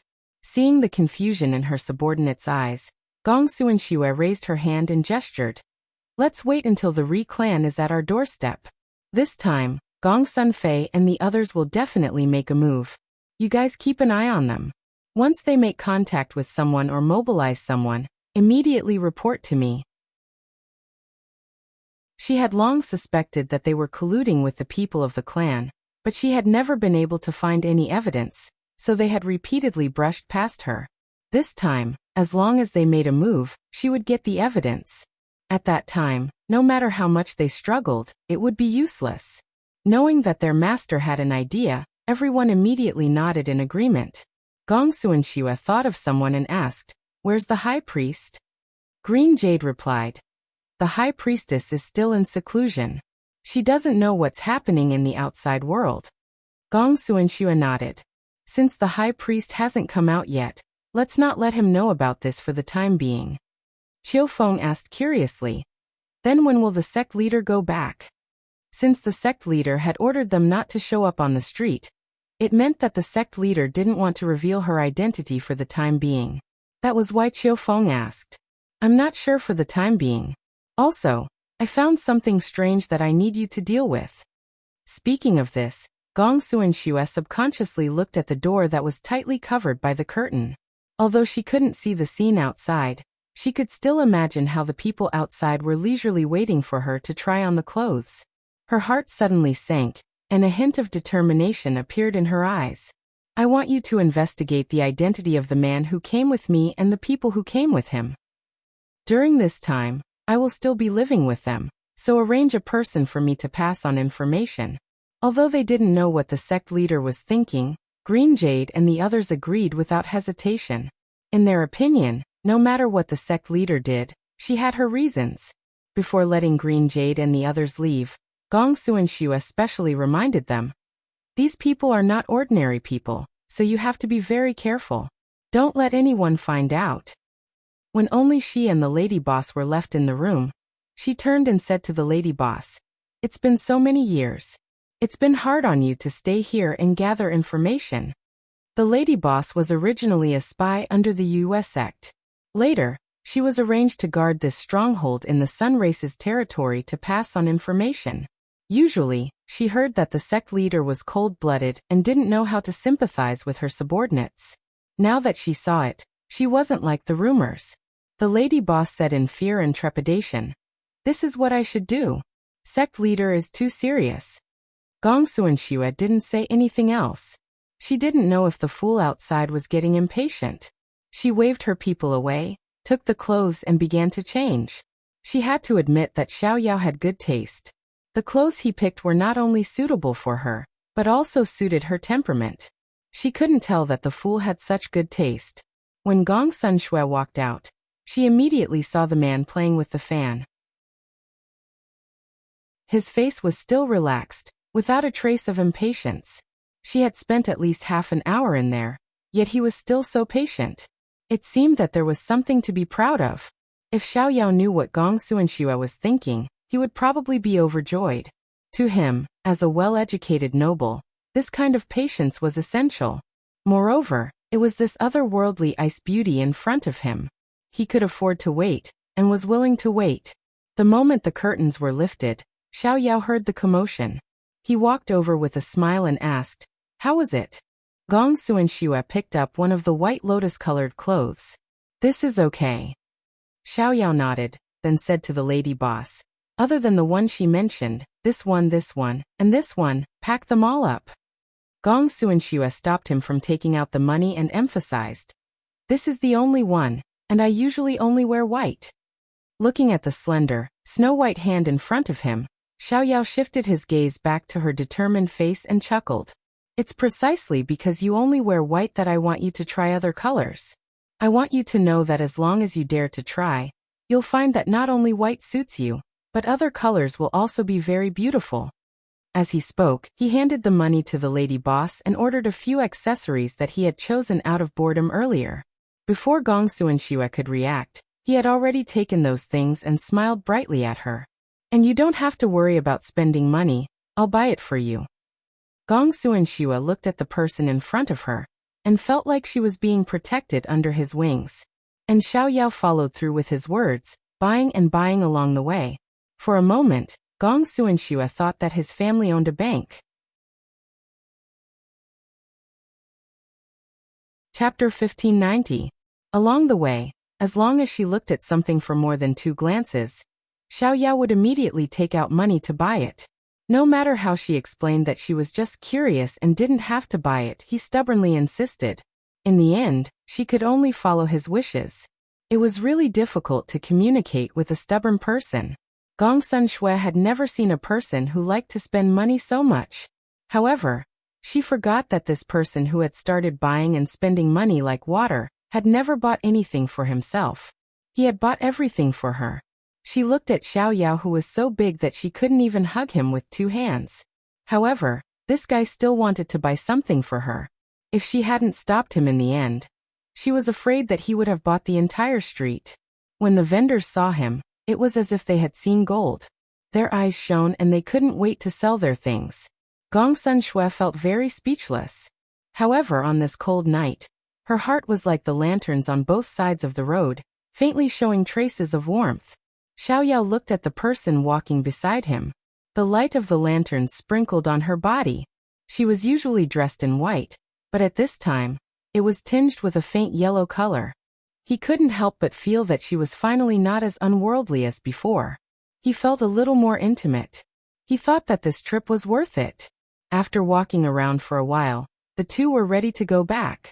When they were about to reach the place where the carriage was parked, Xiao saw a circle of people around them. He didn't know what they were looking at. He had always liked crowds. After putting the things in the carriage, he squeezed in with the ice beauty to see what was going on. In the middle of the crowd, there was a 14 or 15-year-old girl kneeling. She looked delicate and pretty, wearing mourning clothes. White flowers were in her hair, and her face was full of tears. In the night wind, her body trembled, and the passers-by couldn't help but feel pity for her. In front of the girl was a piece of paper. On it was written, "Sell yourself to bury your father." Seeing this, Xiao realized that the person next to her was covered with a straw mat. It was obvious that it was her father. However, because of the recent war, and the Japanese being ruled by the Yu clan, the people had no way of making a living. Everyone was just watching for fun, or sighing with emotion. No one really paid to buy this little girl. After all, she couldn't even feed herself, so how could she have the energy to feed another mouth? So everyone dispersed after some discussion. Other than sympathy, there was nothing they could do. Xiao and Gong Sun Shui were both extraordinary people. They were even more eye-catching when they stood together. The people who stayed all made space for them.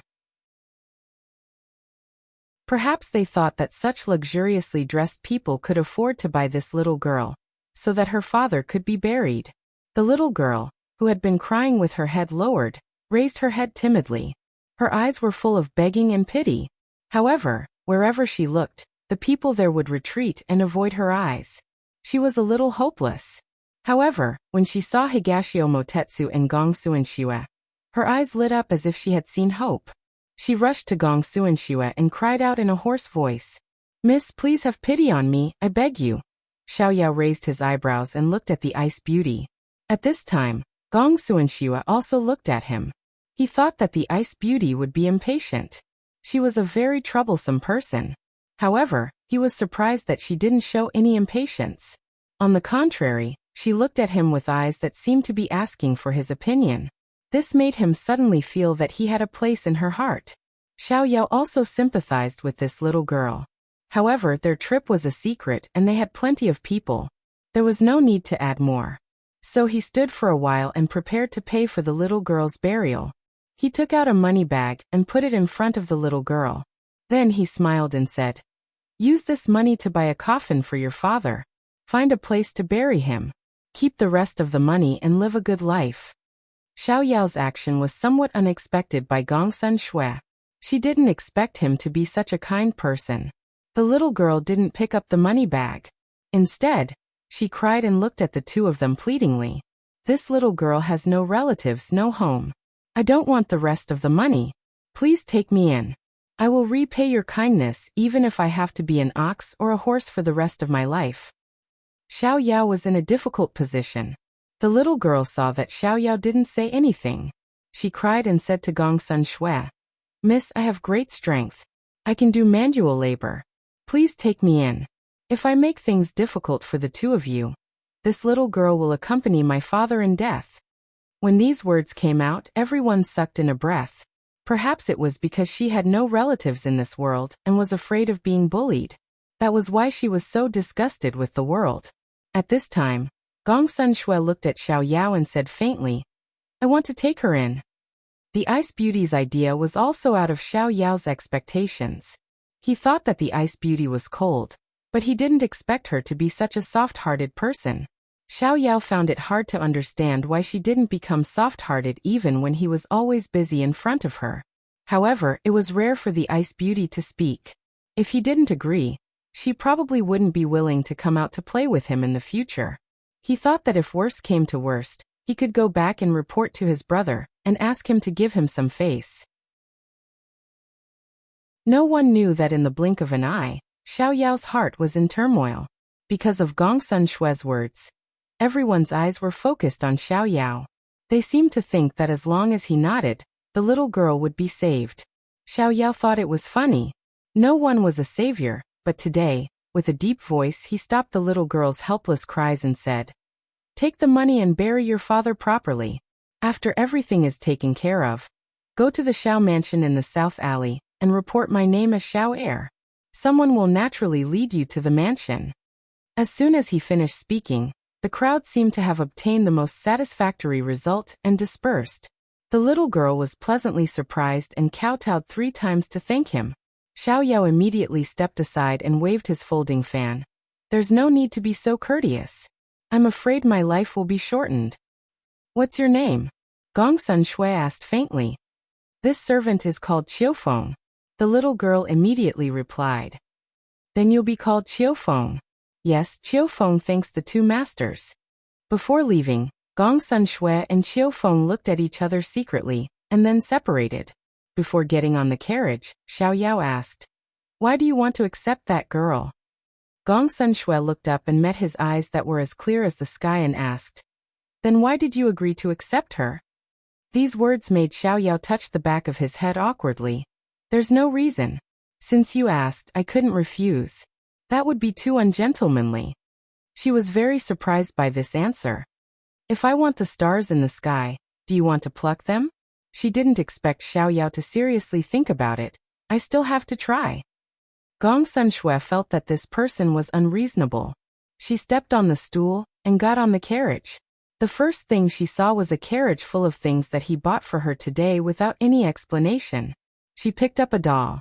The texture was comfortable and very beautiful. Her eyes suddenly became blank. This person's kindness to her was too unreasonable and hard to resist. Chapter 1591. Just as he sent the Ice Beauty back to her courtyard, Xiao Yao saw Huling waiting at the door. He couldn't help smiling. His royal brother's news was truly fast. He had just bought someone, and now he already knew. Huling led the way in front. He turned around to comfort the second master. Relax, master is just looking for you to talk. It would have been better if he didn't comfort him. Once he comforted him, Xiao Yao felt like there was a trap ahead. Why did he feel so scared? This was because his royal brother normally didn't like to see people. This was because his royal brother felt there was no need to waste time with other people. The time he spent with his wife was decreasing with each passing day. So it was better to be with his wife. It was also a special time right now. His royal sister-in-law was pregnant, and his royal brother wanted to be by her side every day. How could he care about other people around him? Therefore, how could he not feel distressed when she came looking for him at such a time when she was so busy and affectionate? Before entering, Huling smiled at him. He felt that this person was like a little demon with fangs, not allowing him to feel at ease at all. Xiao Yao took a deep breath and then gathered his courage to walk in. There was only his royal brother in the hall, but he became even more scared. Xiao Su leaned back in his chair and tapped the table with one hand, making rhythmic sounds. It was like the sound of a drum hitting Xiao Yao's heart, making his heart jump. Hearing the sound of footsteps, Xiao Su looked up and saw his second brother trying his best to smile at him. He couldn't help raising his brows. Don't smile if you don't want to, it's an eyesore. Xiao Yao felt wronged in his heart. One shouldn't hit a smiling person. Royal brother, do you need me for something? Can't I find you if there's nothing? Xiao Su asked back. Xiao Yao's smile froze. It really was a sign that his royal brother was unhappy. No, isn't this subject brother afraid of disturbing royal brother and royal sister-in-law? There's no other meaning.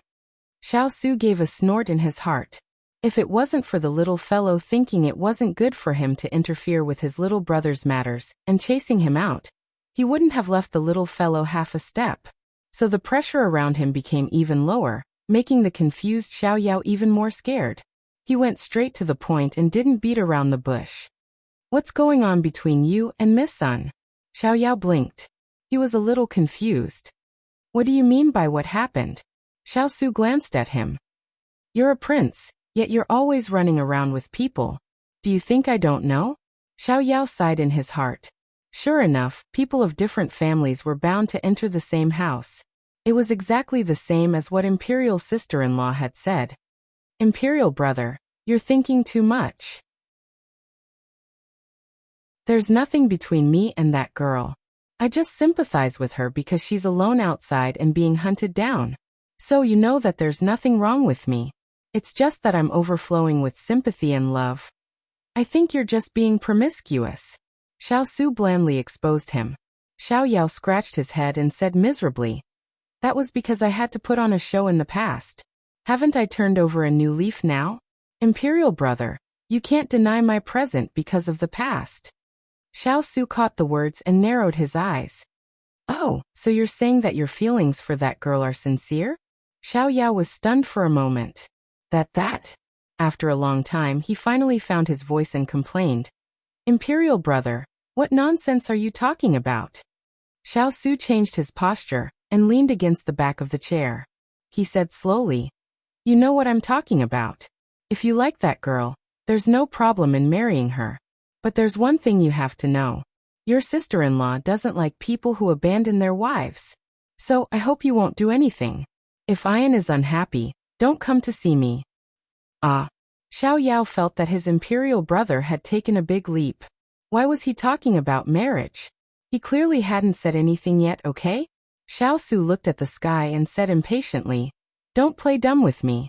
You've been smarter than others since you were young. How could I not know your cunning mind?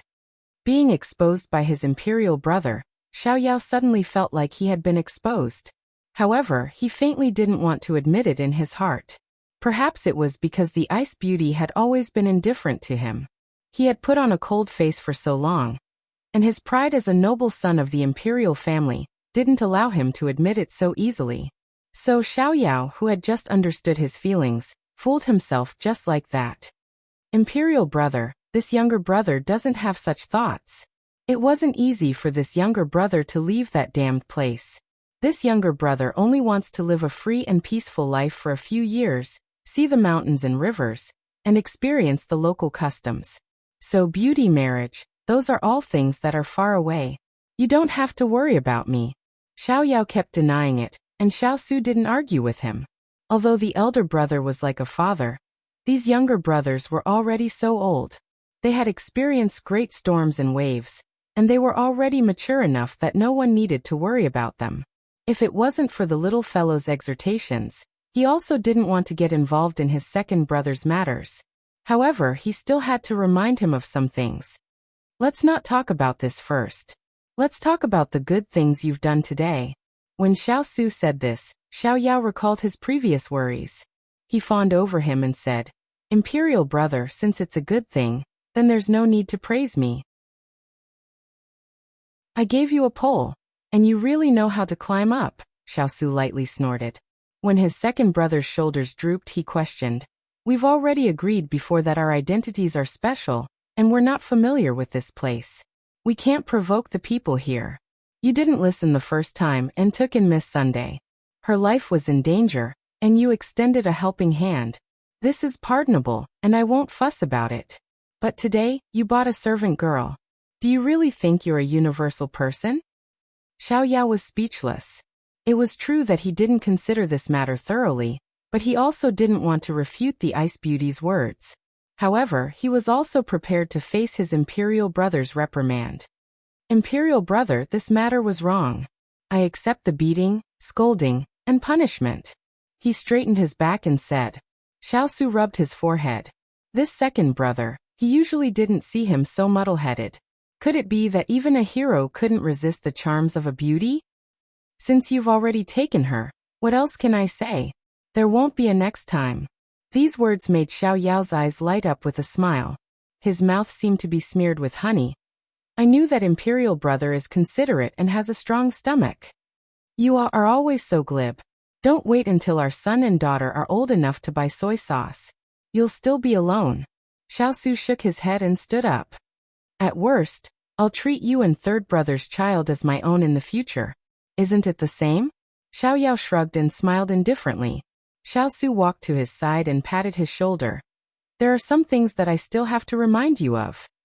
Xiao Yao saw that his imperial brother was so serious, and immediately became serious.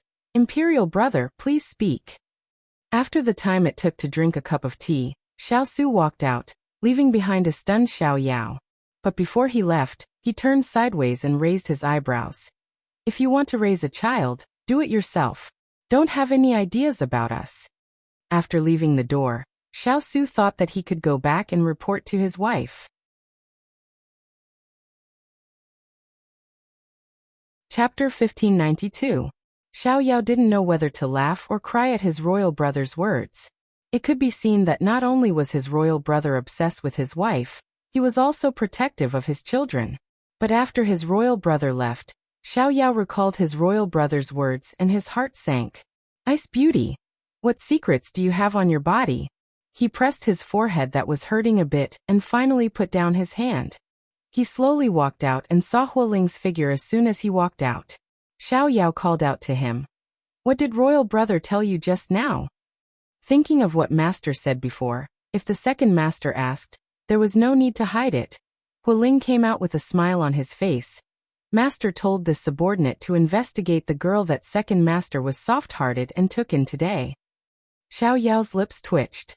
It was bad enough that he was taught a lesson by his royal brother, but even the people by his side were teasing him. Where would he put his face? He kicked Huoling. Go go go, you've become bold, even daring to speak to me. Huoling's body nimbly flashed, and he retreated to the bottom of the stairs. Then his eyes suddenly focused and he respectfully said to Xiao Yao. Miss Sun, why are you here? Xiao Yao immediately stopped the thought of teaching this stinky brat a lesson. He straightened his clothes and checked where he had lost his composure. Then he turned around and prepared to speak to her. However, there was no one beside him. Xiao Yao knew he had been tricked. When he turned around, that stinky brat Huoling had already run off to who knows where. He couldn't help laughing in anger. Don't let him see you again, otherwise don't blame him for being impolite. And this scene was seen by the Emperor Emeritus and Father Chu who were passing by. The Emperor Emeritus shook his head. As expected, children who fall in love will have their intelligence lowered. Poor grandson, it can't be any lower. He simply doesn't want to admit that he is this one's grandson. Father Chu nodded and then shook his head. I feel that if you fall in love, your IQ and EQ are on the line. That little fan has always been this stupid. The Emperor Emeritus expressed his agreement. Then the two of them swaggered past Xiao Yao like this. Xiao Yao's lips twitched. Speaking so loudly, did they think he was deaf? Everyone was bullying him, so he should find a piece of tofu and kill himself. Sichuan Imperial Palace. Xiao Ho held a letter, and carefully read it under the light. When his gaze landed on his sister-in-law who was pregnant again, his eyes couldn't help but ripple with a smile. At this time, Pang Zhijing came in with a bowl of tonic soup. She happened to see the smile under the light. The stranger was like jade, and the young master was unparalleled. Even though she had been with him for a period of time, she still couldn't help but be mesmerized by his every move. Sometimes, she would wonder how there could be such a good-looking person in this world. He was even more good-looking than a girl. How could such an unreasonable thing exist? However, when this person smiled at her, all her rationality and doubts would vanish and be sucked into the gentle whirlpool he gave her. Just like now. Xiao Ho heard her footsteps and turned around to see her carrying something. He walked over and took the plate with one hand and put the other hand around her waist as they walked back. He said in a pampering tone, Why are you here? I'll go back to accompany you and Little Ball after I'm done with the accounts. Pang Zhijing felt that his embrace was very gentle, his voice was very gentle, and his smile was also very gentle. Her entire body softened. I had nothing to do, So I came to see you. They say that men look the best when they're serious. So I came to see you when you're usually the best. Her slightly coquettish words, with a soft and gentle tone, made Xiaoho's heart melt in an instant. He put down the plate, pinched her chin and raised it so that their eyes met. The corners of his mouth curled up slightly, and a charming smile bloomed in front of Pang Zhijing, causing her to fall into a daze. At this time, she only felt a hot breath teasing her ear. I thought that the me in bed was the most serious and the best looking. When he said this, Pang Zhijing instantly understood what he meant. Her entire face flushed red, and it wasn't clear whether she was embarrassed or embarrassed. Why you were outside? Don't be like this. Her rosy cheeks were so beautiful that it made people want to reach out and pinch them to see if water would come out. Her moist eyes avoided his gaze, and her long curly eyelashes fluttered like a feather, using its tail to rub against his heart. It tickled him, and if he didn't do anything, he would feel sorry for such a good mood. Ever since he separated from his wife for 3 years, Xiaoho felt that he didn't need to suppress himself anymore, just like now. He made a prompt decision, hugged his wife's waist, and with a turn he sat on the chair while she sat on his knees. He didn't give her time to react, and accurately found the right direction. His lips pressed down, and with one hand supporting her waist, his other hand slipped under her clothes. Pang Zhijing, who was already a little confused by this unforeseen event, suddenly lost control of her upper and lower body. She simply didn't have time to react, and her entire body was like a puddle of mud in his arms. Following his movements, an incomparably dazzling light seemed to appear in front of her eyes. In the end, she didn't know where he touched, but she seemed to suddenly wake up. She grabbed his hand and softly said, "Don't." When she first entered the palace, the people in the palace had never heard of her, and they didn't know her identity. She even had a child, and in the future, she would only be the concubine of the new emperor who was about to ascend the throne. Once, when she came to the imperial study to find him, she was deliberately made difficult and waited outside for more than 2 hours. Later, when Xiaoho found out, the dragon face was furious, and all the people on duty in the palace were punished. The entire palace underwent a great purge, and since then, no one dared to look down on or neglect Pang Zhijing. It wasn't until not long after Pang Zhijing was won and the identity of the little princess was announced that everyone knew that she was the person at the top of the new emperor's heart, and they became even more respectful towards Pang Zhijing. Although this kind of favoritism made Pang Zhijing very happy, her identity now was different from before, and she couldn't be as willful as before. Xiaoho also didn't want to do her here. Panting, he calmed the restlessness in his body, and then gently reached out to help her tidy her clothes. Holding her in his arms, he cherished her like a treasure. "I just received a letter from Imperial Brother. He said that everything was fine over there, and he also mentioned a happy occasion." Xiaoho used this topic to divert the current charming atmosphere between the two of them.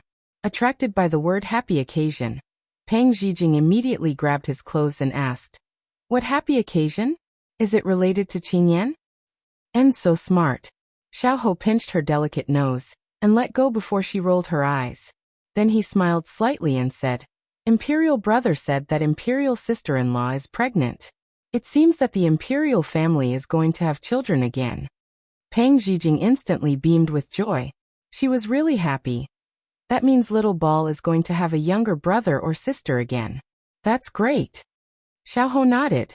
As the younger brother, he had a child earlier than his older brothers. This was the thing he was proudest of so far, but Xiaoho's gaze fell on his wife's belly, and he looked pensive.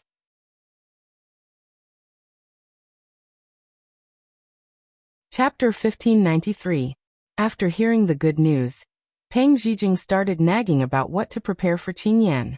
When they returned, she also wanted to give Little and Kong a greeting gift. Ever since she returned, she had not met them. After not seeing them for 3 years, she missed them a lot. However, when she was talking nonstop at the side, she suddenly realized that a certain someone's wolf gaze had been fixed on her. This feeling was the same as every night when he made endless demands. Pang Zhijing could not help but shiver, and wanted to secretly move away from his legs. However, Xiaoho tightened his arms when she shivered and asked in a low voice, "What's wrong? Are you wearing too little?" As he said that, he reached out to touch her hand and realized that it was indeed a little cold, so he hugged her even tighter and used his body temperature to warm her up. Peng Zhijing shook her head guiltily. It's nothing. Seeing that little rascal was once again obediently nestled in his embrace, Xiao couldn't help but reveal a smile as his thoughts returned to the matter from before. Little Ball was born 3 months later than Little Ball, but he has to be an older brother before Little Ball. When do you think Little Ball can be an older sister? Xiao's tone was gentle, but there was a hidden meaning behind it. No matter how slow Peng Zhijing was, she could hear the meaning behind his shameless words. She swallowed her saliva and laughed. You must have remembered wrongly. Little Ball is already an older sister. Isn't Little Ball her younger brother? Xiao's smile became even gentler, but in Peng Zhijing's eyes, it was the smile of a wolf grandmother. Jing, I know you understand what I mean. I'm so stupid. How can I understand what you mean? As she spoke, she tried to escape from his arms again. It was too scary. Why did she feel that the shameless man was turning into a wolf again? She had to leave quickly. Speaking of which, why did she take the initiative to deliver the soup today? It was like a sheep in a wolf's mouth. Where are you going? I haven't finished speaking yet. Xiao hugged her waist tightly. No matter what she thought of, she could not escape. Peng Zhijing wanted to cry, but had no tears. She was completely out of ideas. Shameless, what are you trying to do? Xiao rested his chin on her shoulder and smiled gently. His eyes were filled with anticipation and tenderness. Little rascal, let's have another child. Hearing this, Peng Zhijing was moved. It was not because of anything else, but because this guy's voice was too bewitching. She nodded subconsciously, but when she came back to her senses, she couldn't help but feel a little troubled. Little Ball is still young. Should we wait a little longer? Xiao caressed her face. His calm eyes were like a warm sea that had been dyed with ink. If a child is too lonely, at least 2 children will lean on each other and protect each other. Peng Zhijing had to admit that what Shameless said was very reasonable. Thinking about how Little Ball had been obedient and matured earlier than her peers, she felt a little sorry for her. She hugged Xiao's neck and pressed her face on his shoulder. Her eyes gradually became misty. Shameless in my life, I have never owed anyone anything, but I owe this child too much. When I was pregnant for 10 months, I did not touch her belly or talk to her. When she was born, I was still unconscious and could not comfort her as soon as she was born. Later on, when I woke up and was bedridden, I did not personally feed her breast milk or even hug her. However, she still grew up alone and healthy. She should be at the age where she should be doted on, but she learned to comfort, take care of, be considerate, and be thick-skinned. We are a pair of cheap parents. No matter what happens in the future, we have to prioritize Little Ball. Xiao pressed his forehead against hers. His voice was low and there was a faint sigh. Aren't I the same? The more sensible Little Ball was, the more guilty he felt.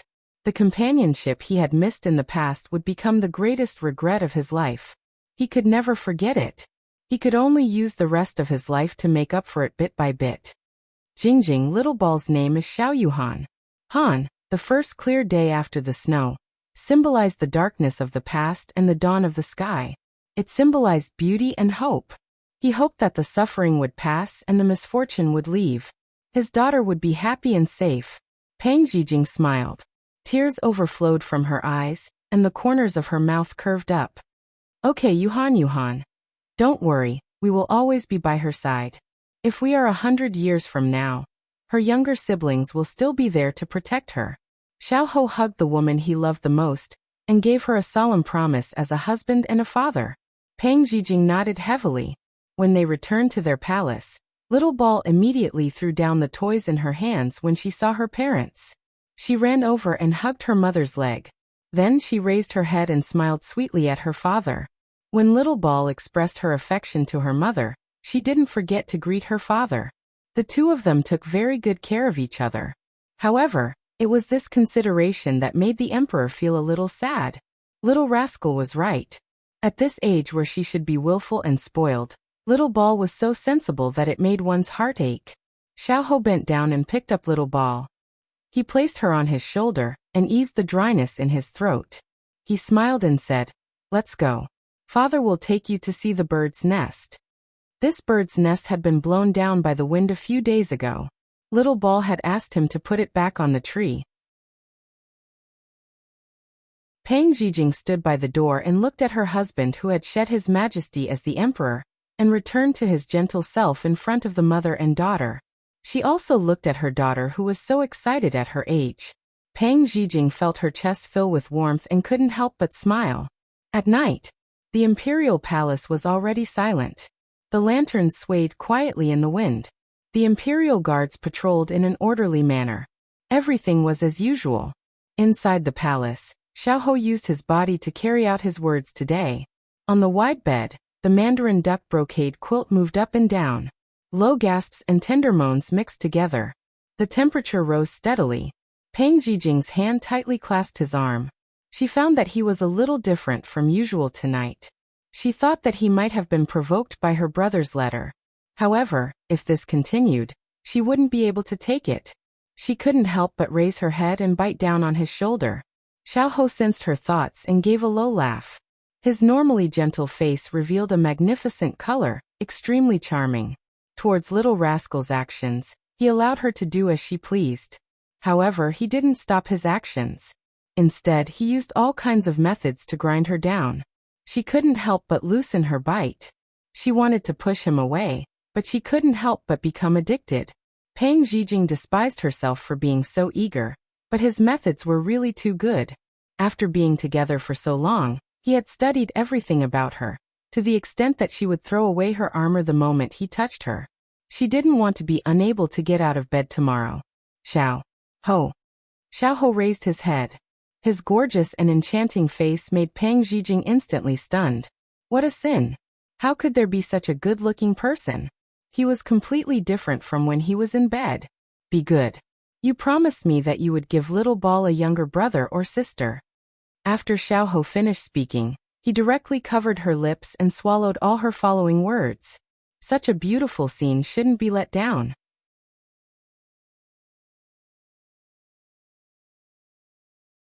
Chapter 1594. When Xiao Su returned to his wife's side, Xiao Kong was lying on the bed and asking, "Mother, can I sleep with you tonight?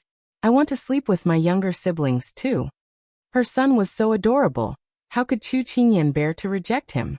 She stroked his soft hair and nodded with a smile. "Okay, I'll get your Aunt Jasper to prepare a small blanket for you later." Xiao Su had just entered the house when he heard this. He said resolutely, "No." Xiao Kong frowned when he heard this. It was not easy for him to wait until his father was not around before he came over to tell his mother.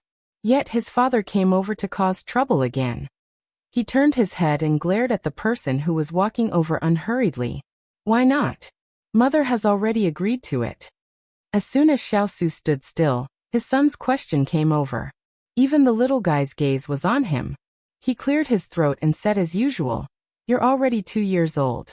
Letting you sleep alone is to cultivate your ability to take charge. You have to learn to be independent." Xiao Kong hugged his 2 short hands together. He was so adorable, but he still tried his best to pretend to be an adult. "Father, you've been saying this since I was 6 months old, 1 year old, and 1.5 years old." Xiao Su said righteously, "Good habits have to be nurtured from a young age." At this moment, Xiao Kong looked suspiciously at his father in front of him and said disdainfully, "Then why are you still sleeping with mother when father is so much older than me? Why don't you cultivate your independence?" Xiao Su's face darkened when he heard his son's words. Chu Qingyan, who was watching from the side, broke into laughter in a second. She had just laughed twice when she received a cold gaze from the big ice cube. She immediately covered her mouth and made a zipping motion to ensure that she would not expose him. However, she was still laughing in her heart. She secretly gave her son a thumbs up. He was indeed her good son. Xiao Kong secretly winked at his mother to show off. Xiao Su's face darkened even more. Did he think he was blind to do such a brazen action? As expected of his biological brother, he had the same experience as Xiao Yao. "Father is different from you." Xiao Kong immediately put his hands on his hips and stomped his feet. "How is it different? You're saying that only you and mother are allowed to sleep together. But Bao Bao is not allowed to sleep with mother. Chu Qingyan leaned against the side of the bed. She was smiling so much that her eyes were almost squinted. Kong Kong was quite good at drawing inferences from one example. Not bad, not bad. She could be taught. However, Xiao Su's heart was like rotten wood that could not be carved. He rubbed his forehead. Since when had he been rendered speechless by his own son? Obviously, if he couldn't convince people with reason, with his son's temperament, there would be no end to it. Before I met your mother, I've always slept by myself. Hearing this, Xiao Kong turned to his mother with a conflicted expression. Then wouldn't Bao Bao have to wait until he grows up before he can sleep with mother? No. Xiao Su shook his finger. Ah. And Kong was stunned. Xiao Su then slowly said, "You will have your own wife." In the end, he still couldn't sleep with his mother. Xiao Kong refused. No, I don't want to listen. I just want to sleep with mother. No matter how smart Kong was, he was only a 2-year-old child. It was normal for him to want his mother. Xiao Su thought that his son was quite cute when he was young. Why was he so clingy now? At this moment, Xiao Kong walked to the side of the bed in his shoes and asked his mother loudly, "Mother, do you want father or Bao Bao?" This time, Chu Qingyan had turned from a spectator to an actor on stage. She felt 2 burning gazes land on her, and she couldn't help but swallow her saliva. This was a classic case of a fish in a moat getting caught in the crossfire and getting burned. How was she supposed to choose between a fish and a bear's paw? Xiao Su looked over. "You dare not choose me?" Bao Bao looked over with tears in his eyes. Choose Bao Bao. Chu Qingyan felt that this was a problem of the century. It was comparable to the problem of who would you save first when your wife and mother fell into the water. At this time it was best not to offend anyone. She'd better pretend to have fainted. Io, I can't see clearly. I must be tired. I'll lie down for a while." As she spoke, she quickly got under the blanket and blinked innocently at the 2 of them. She quickly turned around and faced the 2 of them with the back of her head. Xiao Kong was dumbfounded. "Father, does mother not want us anymore?"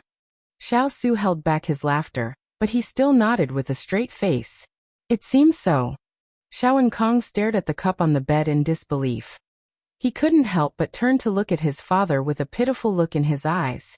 Xiao Su was puzzled. Why was his son looking at him with sympathy? At this moment, Xiao Kong walked in front of him and tugged at his sleeve. "Father, mother doesn't want you anymore. How pitiful. Forget it, Bao Bao will sleep with you tonight." Xiao Su couldn't accept the sudden change in attitude. He reminded him, "Don't forget that not only does your mother not want your father, she also doesn't want you." Xiao Kong looked at him with disdain. "Father, don't forget that when Bao Bao grows up, Bao Bao will still have a wife, but you won't have one because your wife doesn't want you now." There was nothing wrong with that logic. Chu Qingyan was laughing so hard under the blanket that she almost couldn't breathe. Who said that the older the ginger, the spicier it is? It should be that the younger generation pushes the older generation forward, and the older generation dies on the beach. Xiao Su's face darkened. It was not glorious to be despised by his son. Although he knew that the little fellow did this because he didn't want to offend either side, his son's words still made him feel a little defeated.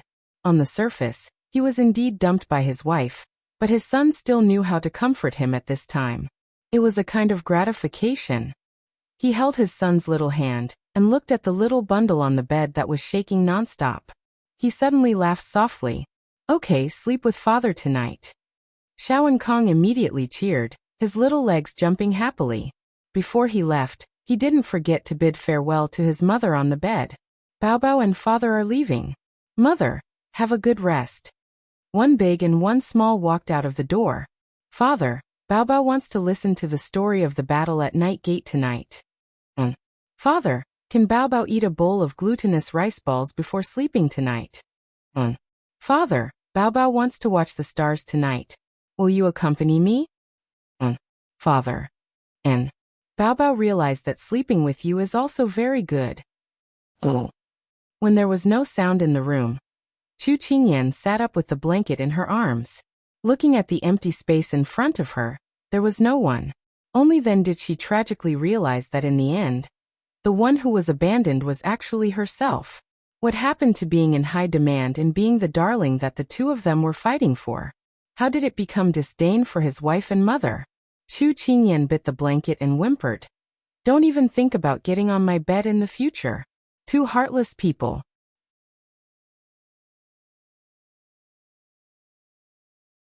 Chapter 1595. The night was quiet and the wind was chilly. The winter weather had also started to turn cold. The room was surrounded by a heater. Because Chu Qingyan was pregnant, no one dared to let down their guard to keep warm. Jasper handed a hand warmer to her master. Seeing her master's absent-minded expression, she couldn't help but ask, "Is master thinking about his highness and little master?" Chu Qingyan was too embarrassed to admit it, so she waved her hand and said, "I've been sleeping in the daytime for too long, so I'm not sleepy now. You can leave first. I'll call you if there's anything." After following her master for so many years, how could she not understand her master's thoughts? She smiled faintly, nodded, and left. After the door was closed, Chu Qingyan hugged the quilt with one hand and supported her chin with the other. This was the first time she slept alone since they got together. On such a cold night, she disappointingly admitted that she couldn't sleep at all without Big Ice's warm embrace. Once some habits were formed, it was really hard to change. For example, she was used to being in his embrace, enjoying his warmth, and used to smelling the faint ink fragrance on his body, which had the effect of calming the mind and helping her sleep. Sigh, she really lost both her son and her husband today.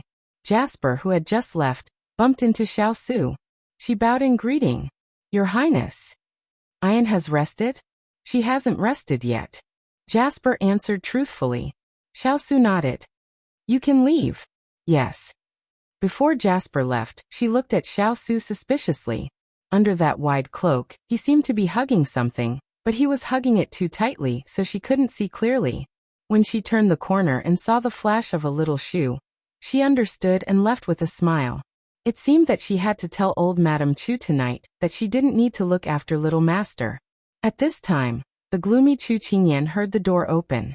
Thinking that Jasper had returned, she asked in a muffled voice without raising her head, "Why are you back? Did you leave something behind?" She had already entered the room and the door was closed, but she didn't hear a reply. She was a little puzzled. When she turned her head again, she heard the familiar footsteps and couldn't help but open her eyes. The person was already near, and so was the voice. "After I left, I realized that I had left you behind, so I came back to look for you." There was a hint of mockery in her coldness, and a hint of a smile in her mockery. He didn't need to look to know who it was. Chu Qingyan snorted. "You still know to come back? I thought you forgot about your wife after you had a son." Xiao felt that this scene was familiar. Didn't it just happen today? He sat down, lifted the little fellow's chin with one hand, and covered her without any explanation. Their lips and teeth intertwined, kissing her until she was gasping for breath.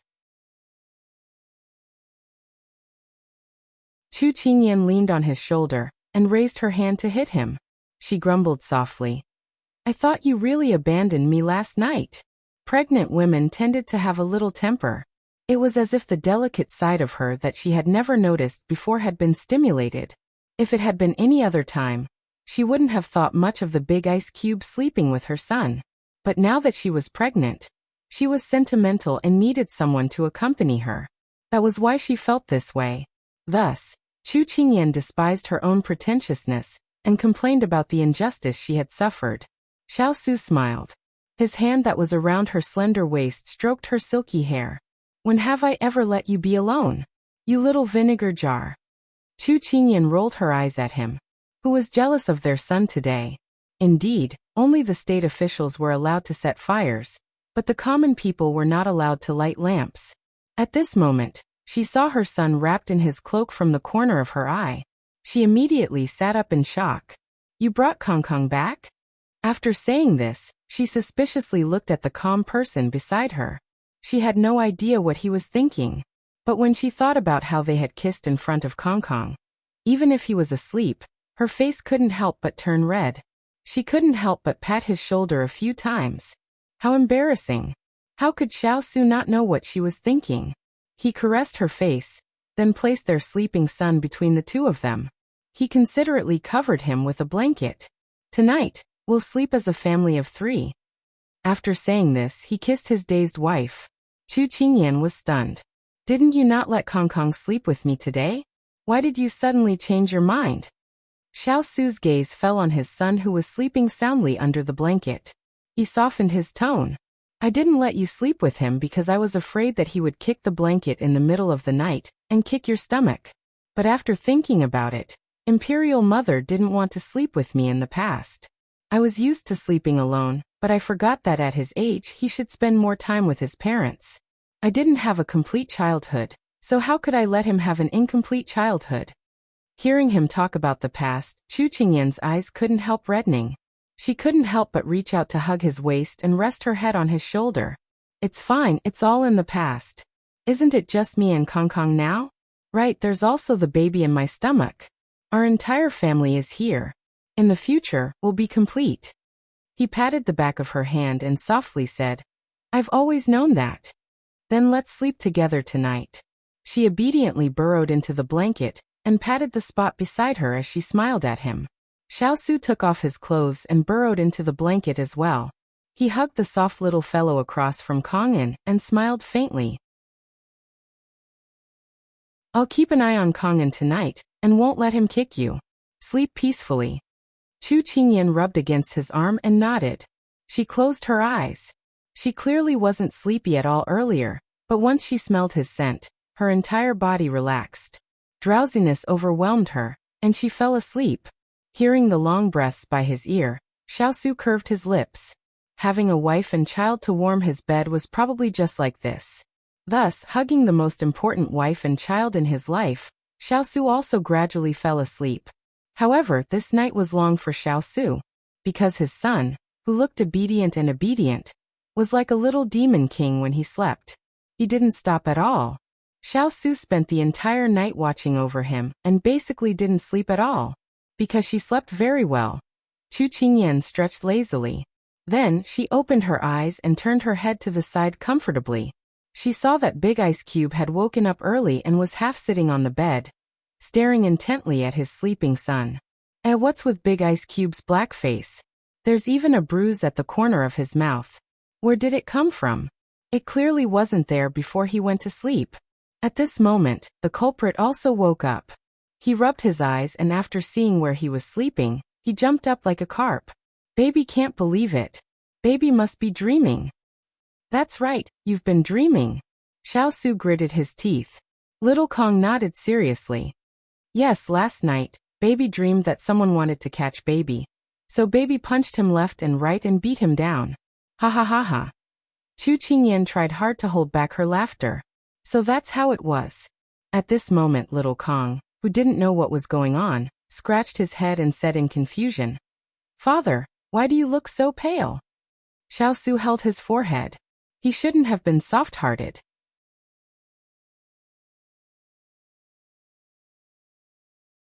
Chapter 1596. Inside the room, Gongsun Shui was sitting while Qiu Feng, who had sold her body to bury her father yesterday, stood in front of her. If Xiaoyao was here, he would find that this little girl was no longer as timid and sorrowful as before. Instead, she had a solemn expression and a straight back, as if she was a completely different person. Is everything done? Gongsun Shui asked. Because she usually liked to be quiet, Xiaoyao didn't arrange for any servants to stay in her room. Even a few maids would only serve her medicine and meals, and wouldn't appear in front of her unless there was something important. Therefore, she wasn't afraid of being overheard when she spoke to Qiu Feng. It's all done. I borrowed the identity of an outsider to visit my family in the capital, but my relatives are long gone and I used up all my traveling expenses. My father died of an illness, so I sold my body to bury him. Qiu Feng immediately replied. Gongsun Shui nodded. Although it's not perfect, they won't be able to find anything wrong in a short time. Rest assured and stay here. I'll give you some advice later. You just have to pay attention to the rest. Qiu Feng received the order and said, Sect Master, Qingyu has already done as you instructed. You can be at ease with the matters of the clan for now. However, Qingyu said that she hasn't found any information about the Xiao clan yet. Sect Master, please wait a moment. So long as she finds any information, she'll notify me. Gong Sunshui knew that it wouldn't be found out so quickly. It's fine. Tell her to be careful, and don't let anyone find out. When you meet up, be careful. The Xiao family, she paused and continued, is not an ordinary family, so it's necessary to be cautious. Qiu Feng nodded. Sect Master, don't worry. We will be careful.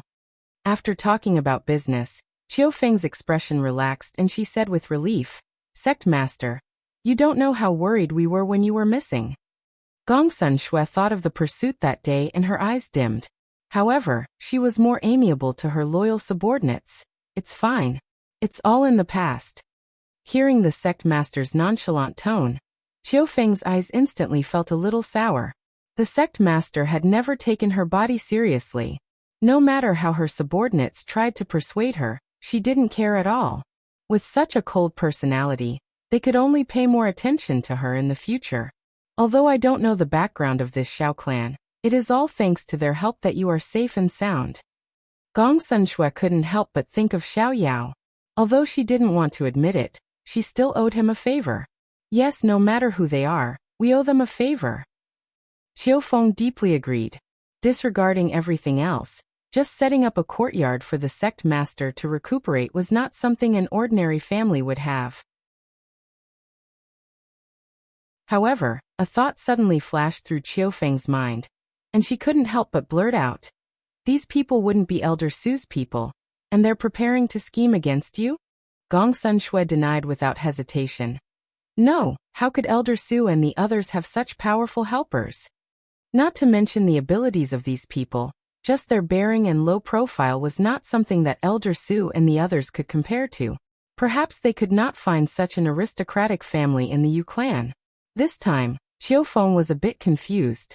Those people are unrelated to us. If Elder Su's people didn't want to harm you, then why would they help you for no reason? This was also what Gong Sunshui couldn't figure out. Could it be that they really came to help when they saw injustice on the road? Qiu Feng was confused. Gong Sunshui thought that perhaps this was the only explanation. The master and servant chatted for a while more, and a series of footsteps came from outside. The two of them naturally stopped talking. Xiao Yao entered the room, and his gaze immediately fell on Gong Sunshui. He held up the box in his hand as if he was presenting a treasure. I just came back from outside, and I brought you some buns. I heard from the locals that the buns are the best here. As he spoke, Xiao Yao placed the buns on the table in front of her. By the way, have you taken the medicine this morning? Xiao Yao sat down on a chair across the table and asked with concern. Gong Sunshui raised her chin at the empty bowl beside her. Xiao Yao understood and continued. Although the medicine is a bit bitter, Yanluo said that your injuries are mostly healed, and you won't need to drink it again after 3 or 4 days. Bear with it. I'll find you some delicious candied fruits in the next 2 days to suppress the taste. There's no need. The medicine isn't that bitter. She had taken countless medicines since she was young, so this was nothing to her. Xiao Yao waved his fan and smiled. Don't decline. It's settled then. I'm going to buy it for Kong Kong anyway. Because he was the one who brewed the medicine, he naturally knew how it tasted. However, if he drank it himself, he wouldn't be afraid of the bitterness, nor would he find it disgusting. But when he thought about how she was a girl, he knew that she wouldn't like it. He was used to seeing those delicate girls in the capital who were either afraid of fatigue or suffering. No matter how strong she was still a girl and needed to be taken care of carefully. Gong Sunshui thought that she was just incidental, so she let him be. Sir, please have some tea. At this moment, a cup of tea was placed beside his hand. Xiao Yao looked in the direction of the voice and felt that the servant girl was somewhat familiar. Just as he was wondering where he had seen her, Qiu Feng took the initiative to speak. Sir, thank you for saving my life yesterday. Wasn't this the little girl who sold herself to bury her father yesterday? He didn't expect that after tidying up, she was still a delicate and pretty little girl. He nodded at her. Since Miss Sun thinks highly of you, you should serve her well. If you have second thoughts, she doesn't need to say anything. This sir won't forgive you. It was normal for him to instruct her, so Qiufeng hurriedly agreed in fear and trepidation. Xiao Yao turned around after he finished speaking, and saw that the ice beauty was just sitting there quietly. She didn't even touch the steamed buns on the table. He couldn't help but place his fan on the table and help her open the box. You can't tell the taste just by looking at it. You have to taste it yourself to know. Here, try one. Gongsun Shui was just thinking about something when a steamed bun suddenly landed in front of her. She suppressed the urge to twitch her eyes. To be honest, she rarely ate anything other than staple food. But seeing that he had allowed Qiufeng to come in, she couldn't refuse his good intentions, so she took it from him. Qiufeng, who was standing at the side, felt like a storm had set off in her heart. Didn't sect master dislike people getting close to her? Didn't she dislike eating snacks? Why did she not only let Xiao Yao get close to her, but also take the food from him? What exactly happened when they weren't by master's side? Xiao Yao didn't know what the servant girl beside him was thinking. Seeing the ice beauty take a bite, he immediately leaned over and asked, "How's the taste?" Gongsun Shui originally thought that it was just a steamed bun. She didn't expect that it didn't taste like greasy meat. She couldn't help but taste it carefully. It seems to have the fragrance of flowers. You can't eat too greasy food. You just ate a rose steamed bun, so it naturally has the fragrance of roses. Roses can be added to the taste? Of course, there's nothing impossible about it. Xiao Yao chuckled, then picked one up and ate it with her. Sect master was actually discussing this kind of issue with someone. Qiufeng felt that everything in front of her was not real.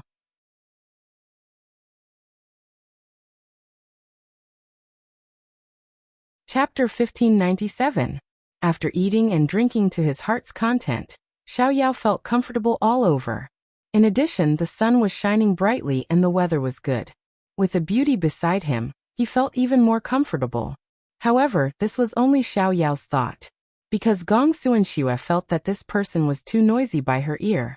It would be best if he could shut up. Xiao Yao was completely unaware that he was being disliked. He was still talking about the interesting things that happened when he went out today. Isn't young master a local? Qiufeng was pouring tea for the two of them. At this moment, she seemed to inadvertently ask a question out of curiosity. Xiao Yao was talking to his heart's content. When he heard this, he casually replied, "Of course not. We came from another place. I have to say that although there are many exotic flowers and strange animals here, it is not as prosperous as where we come from. The people live and work in peace.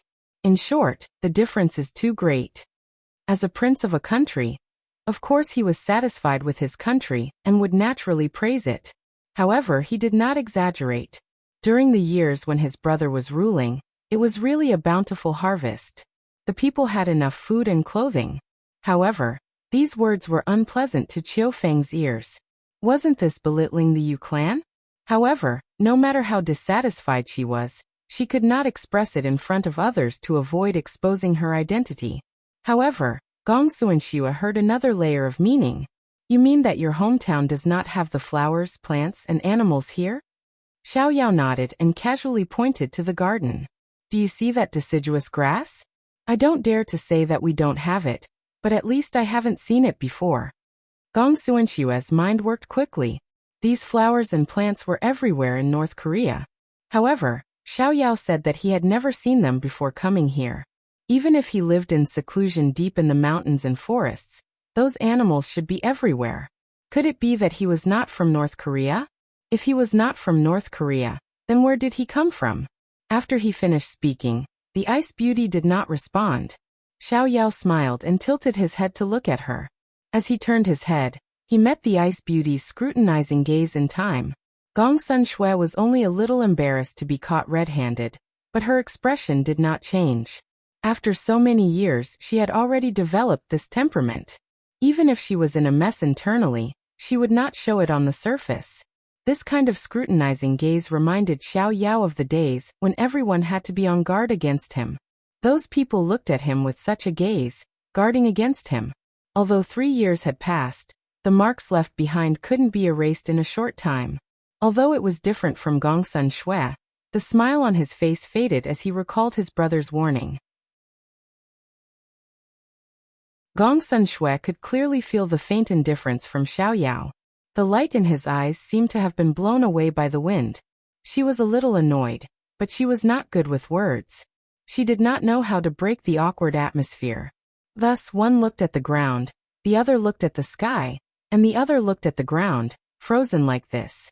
Although Qiufeng didn't understand why there was an awkward silence between the two of them, as a subordinate, she still knew how to adjust the atmosphere. She immediately smiled and said, "Master, are the buns that second master bought delicious? This servant is about to drool from looking at them." Because Gongsun Shui was the one who asked for Qiufeng, it was right for Xiao to call her master. Although he was a little unhappy, Xiao was used to liveliness. The sudden silence between the two made him feel a little uncomfortable. However, he didn't know why he couldn't harden his heart and leave like this. But with his pride as a prince, it was impossible for him to take the initiative to speak, so the two of them could only sit there. Thus, whether Qiufeng was trying to help or not, the atmosphere eased a lot. Xiao followed Qiufeng's words and said, "How could your master be someone who knows how to praise others? Of course it's delicious. If you're hungry, let your master give you one." How could Gongsun Shui not know that his words were meant to sting her? She was complaining that he had bought so many things for her, but she had never said anything nice to him. Although he was mocking her, she couldn't get angry. After all, that was the truth. However, she didn't know why she felt a little wronged. She thought that she was overthinking things. She had just finished eating the bun in her hand. When she heard Xiao's words, she pointed at the remaining buns and said, "If you like them, I'll give them all to you." If these words were spoken in the clan, it wouldn't be a big deal. However, Xiao had personally gone out to buy these buns for her, giving them all away so selflessly and without hesitation. Even the most magnanimous person would feel uncomfortable. When Qiufeng heard this, she cursed inwardly. Her sect master had always been lacking in worldly wisdom, but as the head of a clan, there was no one else in North Korea with a higher status than her. Naturally, she didn't need to consider these things. However, the situation was different now. Moreover, she could tell that this Xiao was sincere.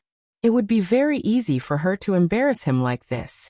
As expected, when she carefully glanced over, Xiao's expression darkened. But perhaps because of his upbringing, he didn't leave in a huff.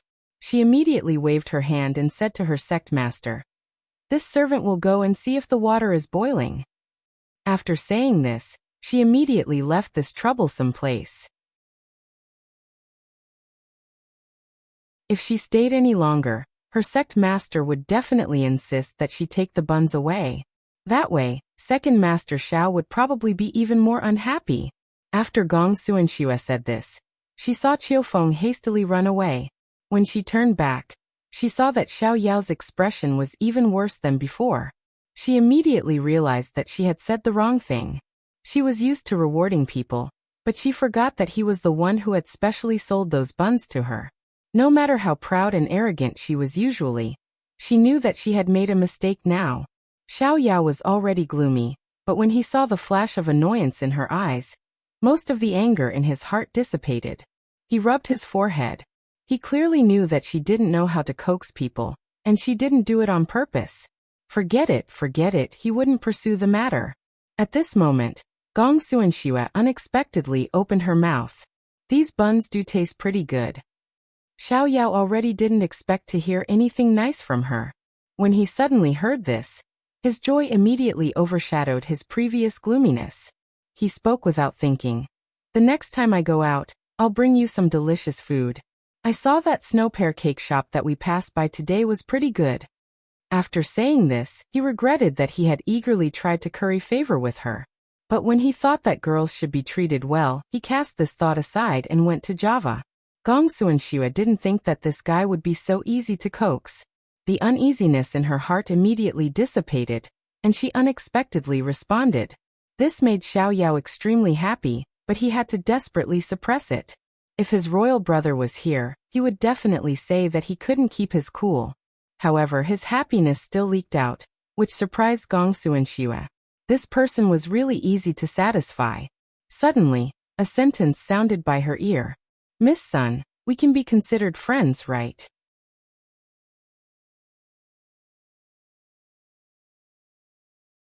Chapter 1598. Miss Sun, we can be considered friends, right? Even Gong Sun Shui, who was usually calm, was stunned by his words. Friends. If she had been young and carefree, she would have had an extravagant hope for these two words. But now, after experiencing all the scheming, she had long since given up on these two words.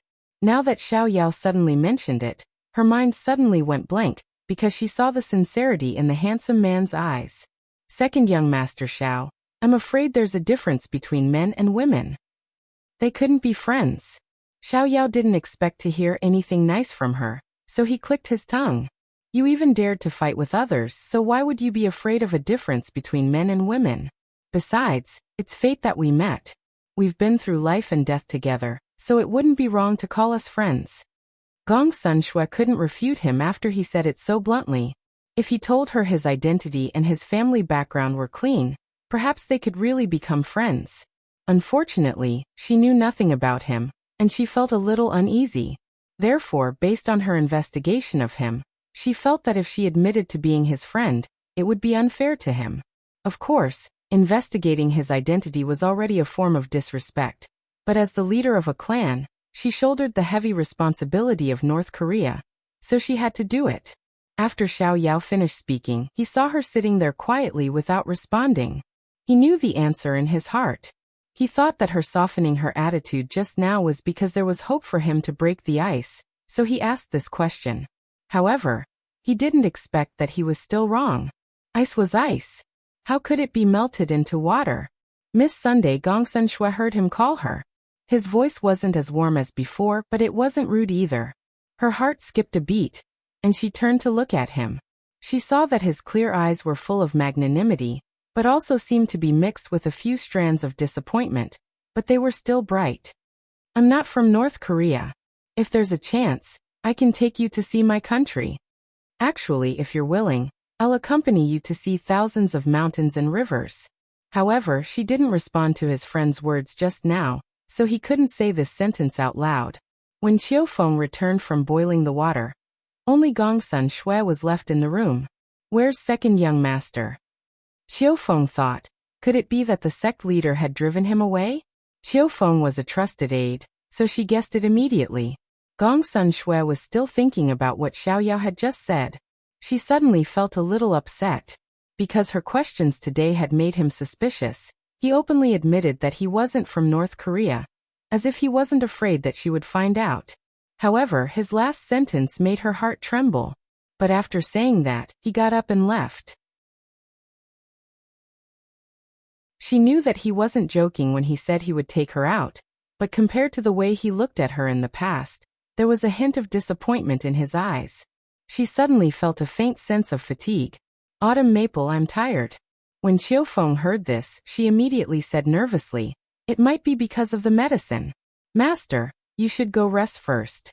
This subordinate will wake you up when it's dinner time. After so many years of suspicion, she was really tired. However, there was nothing she could do. He had admitted that he wasn't from North Korea, but she couldn't just pretend that this didn't exist. She closed her eyes and finally said, Qiu Feng, send a message to Qingyu. Tell her that these people from the Xiao clan aren't from the Sun Moon clan. Investigate them in other countries. Autumn Maple was shocked.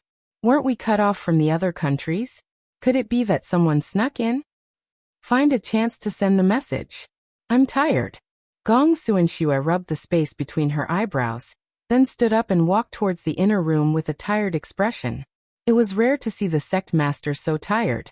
Qiu Feng even forgot about her previous question, and immediately followed to serve her. After Xiao Yao left Gong Sunshui's courtyard, he didn't return to his own room. Instead, he went to another courtyard, where his imperial grandfather and Father Chu sparred. To be more precise, it was also where Xiao Ankong played. Before he even walked in, he heard the sounds of sparring inside, as well as the laughter of children. The disappointment in his heart lessened a little, and he strode in. The moment he entered, he saw Hualing. He shook his head at Hualing. Then when everyone was distracted by the sparring between the Emperor Emeritus and Father Chu, he easily leaped onto a tree and sat on top, taking in everyone below him. Xiao Yao smiled when he heard the laughter. Then he put his hands behind his head, leaned against the tree trunk, and closed his eyes. He remembered what happened in the Ice Beauty's room, and the curve on his lips dropped. Yesterday, his imperial brother had mentioned to him that there might be a problem with the Ice Beauty's identity.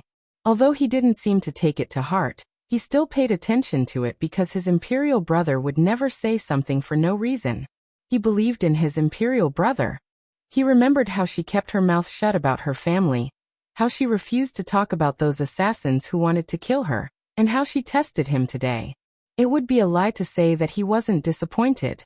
But even so, he still thought that if there was a chance, he wanted to take her to Sichuan for a walk to see other countries. He wanted to share the beautiful scenery that he had once admired with her. If his imperial brother was here, he would definitely scold him for having no ambition. But there was nothing he could do. He felt that this Ice Beauty was quite pleasing to the eye. Moreover, he didn't know why, but he felt a little heartache for her. Although she acted like she didn't care about anything and didn't care about anything, he just felt that this little girl deserved to be pampered very well. He just wanted to bring all the beautiful things to her. Thinking of this, he couldn't help but rub the space between his eyebrows and laugh at himself. When did he become so benevolent and kind? She was just a stranger he met by chance. Yet he was so concerned about her? At this time, Xiao heard the sound of leaves rustling and couldn't help but open his eyes. However, the pair of big eyes in front of him almost scared him to the point of rolling down. He immediately went forward and hugged little Kong, who was standing on the branch, tightly hugging him. After he sat firmly in his arms, he wiped the cold sweat off his forehead and said with trembling lips, "My little ancestor, how did you get up here? Where are the people who followed you?" If anything happened, he wouldn't be able to explain it to his imperial brother and sister-in-law, even if he died 10,000 times. Compared to his second uncle, little Kong wasn't flustered at all. But he honestly said, "When I saw second uncle playing on the tree, Bao Bao climbed up alone." Climb? Xiao immediately looked at the distance between them and the ground, and couldn't help but twitch the corner of his eyes. As expected of his imperial brother's son, he actually had such ability at such a young age. That's right. Soon, Bao Bao will be able to learn martial arts. Just like Hualing and Su Su, Bao Bao won't have to crawl when he flies up. Little Kong patted the bark on his hands in disdain. If his father knew that he was dirty all over, he would definitely not let him near his mother. Thus he secretly grabbed second uncle's sleeve and wiped his hands.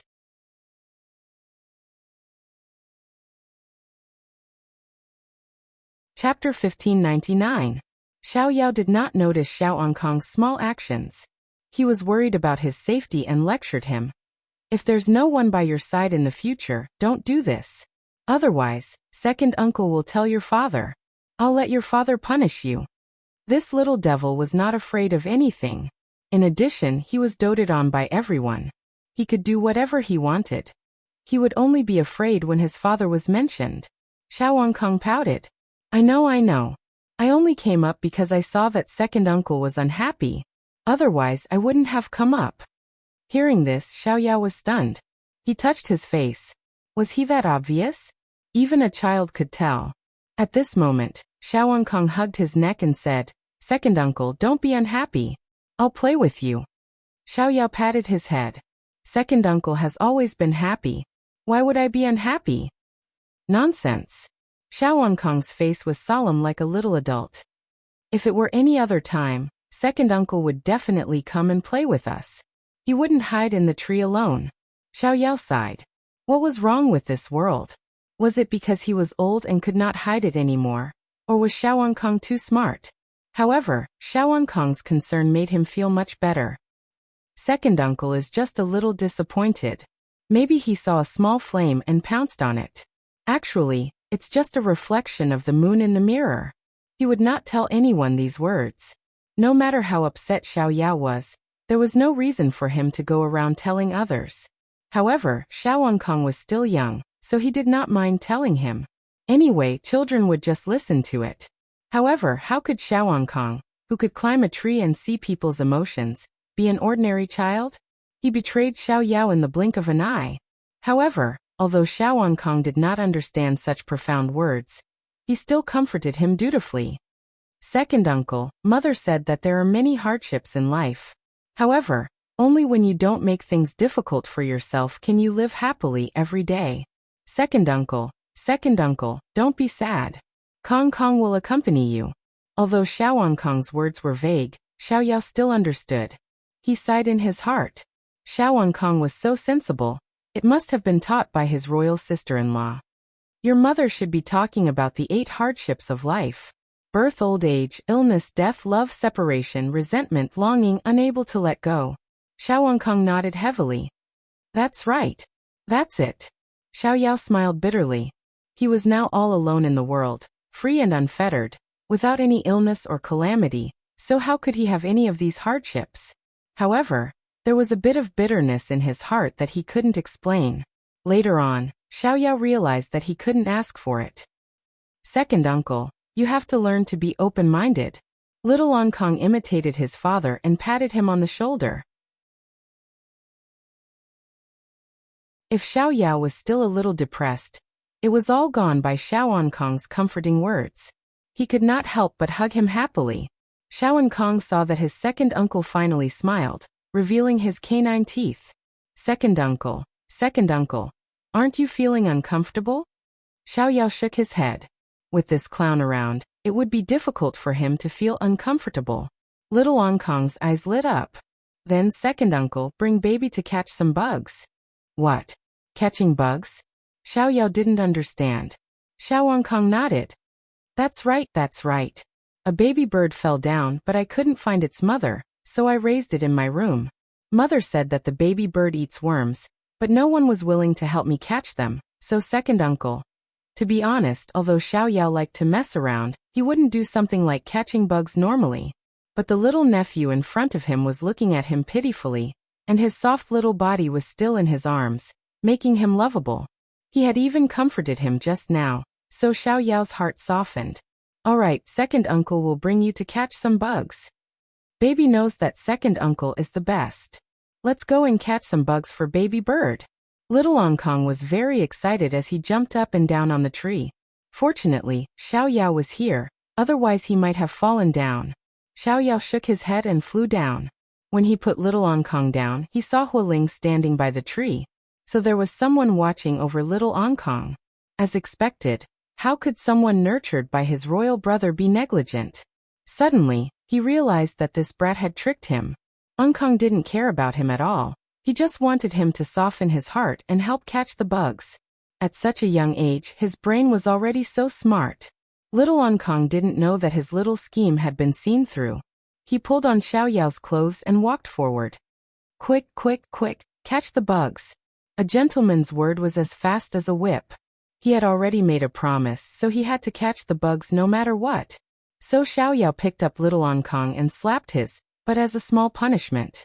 Then the two of them went to dig the soil. The Emperor Emeritus looked at their backs and shook his head. Too stupid. Father Chu exposed him. Weren't you also tricked by Kong Kong to catch bugs yesterday? The Emperor Emeritus retorted. You're saying it like you weren't the one digging yesterday. The two of them looked at each other and continued to fight. Hualing looked at the fight here and looked at the digging there. He thought that no matter who he offended in the future, he couldn't offend the little master. That was simply a combination of his master's black bellies and the little princess craftiness. No one could look down on him. Inside the room, the people below were reporting the news. Second master came out of Miss Sun's room and went to the yard to play with the little master, but he looks a bit lonely. Got it, you can leave. Xiao Su dismissed his subordinates. When he turned to the side, he saw the little fellow's serious appearance. He reached out to touch her hand and felt relieved when he felt the warmth. He casually asked, "What are you thinking about?" Chu Qingyan pursed her lips and smiled. "I keep feeling that second brother is falling deeper and deeper, but there seems to be a layer separating them on Miss Sun's side. It's a bit hard to figure it out." Xiao Su rubbed her little hand and smiled faintly. "You like that Miss Sun a lot?" Chu Qingyan sighed softly. "She's quite pleasing to the eye, but she has to be suitable for second brother." Seeing that the little fellow was really interested in the two of them, Xiao Su thought for a bit, and told her the truth so that she would be prepared. I know what you're worried about. I've already sent people to investigate that servant's background, but this isn't Sichuan. Xiao Lai cavalry will be a bit restrained, so they won't be able to find any information quickly. Chu Qingyan tilted her head and looked puzzled. You have doubts about their identity? Xiao Su picked her up and held her in his arms, his fingers intertwined and played with her. No matter what their background is, since second brother treats Miss Sun differently, we should find out more. Second brother seems smart, but the person involved can't see clearly. As his brother, I have to help him. Chu Qingyan couldn't help but laugh at his words. The big ice cube always silently arranged things for his younger brothers. It was really a blessing to have such an elder brother. I also wish to have an elder brother like you. She sighed. Xiao Su's eyes sparkled. Am I not? Chu Qingyan blinked, and was about to refute when she suddenly remembered the words he said to her, when he pressed on her body and seduced her with his beauty. Her face immediately turned red. Lover brother? The big ice cube was getting more and more shameless.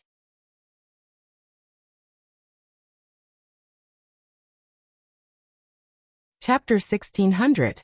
When Chu Qingyan and the others came to this town, they didn't plan to stay for long. However, because Chu Qingyan was found to be pregnant, they decided to stay for the time being to nurse the fetus. This period of nursing lasted for a month or two. Chu Qingyan was already 3 months pregnant, and the fetus was stable. In addition, the Ice Beauty's injuries were almost healed. Therefore, everyone decided to hold a banquet to liven things up. The banquet was set for 3 days later. Qiu Feng was dazzled when she saw the servants bringing in clothes one after another. There were also all kinds of gold and silver jewelry. She pulled one of the servants aside and asked, "Who sent these here?" The servant smiled and said, "Second master asked us to send them here." "All right, Miss Qiu Feng, please help Miss Sun keep them well. We have to report back." When Gong Sun Shui changed into a clean set of clothes and was about to practice her sword in the courtyard, she saw Qiu Feng staring at the room full of things as soon as she came out. These. Gong Sun Shui couldn't help but frown when she saw these things. Qiu Feng saw her come out and immediately replied, "They said they were sent by second master, but it's not the new year or any holiday." Qiu Feng was also confused. Gong Sun Shui didn't care. Then accept them. Xiao Yao bought whatever he thought of and piled it up here. There were probably 5 or 6 boxes. However, she didn't have time to think about this now. The most important thing now was to practice her sword skills. She hadn't touched a sword for a while. Qiu Feng was dumbfounded as she watched her sect master leave. If it was in the past, her sect master wouldn't accept anyone's gift. However, since her sect master had spoken, she had to accept it no matter how much doubt she had. As soon as Xiao Yao entered the courtyard, he saw the slender figure dancing under the maple tree. The maple leaves were red like fire, and her white clothes were fluttering in the wind. She was red like fire and white like snow. Fire and snow formed the most dazzling scenery between heaven and earth. Xiao Yao quietly leaned against the wall, watching her body as light as a swallow as she danced with her sword. Although her posture was beautiful, every move was fatal. Sometimes, he wondered what kind of environment she grew up in to be able to raise a girl like her who was as quiet as a virgin and as agile as a rabbit. While Xiao Yao was still in a daze, Gong Suanxue had finished practicing a set of sword techniques. She took a deep breath and exhaled the foul air in her chest. Then, she turned around and looked at the person who had been silent since he came in. His long hair was casually tied behind his head, and he was leaning against the wall without any posture. The mottled colors made him look carefree and unrestrained, as if he was detached from the world. Gong Suanxue felt that she had never seen such a bright and clear man in her life. Without a trace of sharpness, he spoke and laughed gently, without any darkness. His eyes were clear, without the stink of money of a businessman, without the smoothness of an official, without the charm of a villain, and without the ambition of someone who played with power. She didn't seem to care about anything, but when she smiled, it was like a spring breeze in the cold winter, warming people's hearts. The young master was as bright as jade, one of a kind. These thoughts quickly flashed through her mind. By the time she reacted, the person who was 10 steps away was already standing in front of her, picking up her sword and admiring it. She couldn't help but take a step back. Was it because her skills had deteriorated? Or because she had let her guard down? Or was it because the person in front of her was much better than her? Otherwise, why couldn't she feel him approaching? Xiao played with her sword, as if he didn't see the change in her mood. He nodded approvingly. It's a good sword. Gong Xuanxue took the sword from him. She didn't say anything because she knew he still had something to say. Sure enough, Xiao stood in front of her and looked at her. Seeing that her complexion was good, he said, "Although your injuries have healed, it's best not to do any strenuous exercise. A girl should still take care of herself." She didn't care about the first part of his words, but the last part still made her heart warm up. "I'm not as weak as you think." Before her injuries were fully healed, she had already gone into battle to kill the enemy. Time waits for no one, and your enemy won't give you time. But she still softened her tone because of his concern. Xiao knew that she was a person with big ideas. If he cared too much, it would be counterproductive. Seeing her practice just now, there shouldn't be any big problems, so he simply let her be. "Your swordsmanship is not bad." Seeing that he didn't say anything and changed the topic, Gong Xuanxue raised her eyebrows. Ever since they parted on bad terms last time, this person acted as if nothing had happened. He didn't change his attitude towards her. If she didn't like something, he wouldn't force her, such as now. She didn't know if this was his way of doing things, or if it was just for her. "I can still save my life," she said lightly. Xiao felt that this wasn't a good topic to talk about. He touched the back of his head as if he remembered something. "Oh right, the kitchen is making soup for you. I'll go take a look. Don't burn it." Ever since she didn't need to boil medicine, Xiao seemed to be interested in her meals. He ran to the kitchen every day, and every time he came back, he smelled like smoke. "Do you want to have a match?" Looking at his back as he turned to leave, Gong Xuanxue blurted out. A trace of regret flashed across her face, but she really wanted to see how good his martial arts were. Hearing this, Xiao turned around and smiled. "I don't bully little girls." Gong Xuanxue's expression became serious. "Xiao, please listen carefully. First, I'm not little anymore. Second, there's no father and son on the battlefield, and there's no difference between men and women in a match." Xiao wasn't scared by her seriousness. Instead, he talked about something else. "Oh right, I saw that you don't usually have any clothes or jewelry, so I asked someone to send you a few sets. The banquet is in 3 days. Choose what to wear. Even if it's not for my sake, a girl should still dress beautifully. Not only is it pleasing to the eyes of others, but it's also comfortable for you." After saying this, Xiao walked away, talking to himself. "It seems that you practice swordsmanship every day. Then I'll ask the kitchen to buy some bones and stew them." Gong Xuanxue watched him talk to himself for a long time, but didn't say anything to her.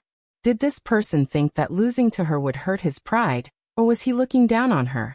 Or was it really like what he said? Gong Xuanxue was suddenly annoyed. She stabbed her sword into the ground, and turned around to practice her fist. "Master, it seems that second master really cares about you." Qiu Feng just came out and happened to hear Xiao's words. She couldn't help but laugh. Gong Xuanxue snorted coldly. "He just thinks that after taking care of me for so long, if I still dress so plainly, others will think that he mistreats me. That's why he did this." Of course, Qiu Feng didn't believe her sect master's words. In her opinion, the sect master was just using this as an excuse to make a fuss. She was angry that second master didn't practice swordsmanship with her. But why would the sect master be angry? No matter how angry the sect master was, she would never show it on her face. Qiu Feng shook her head. She couldn't figure it out.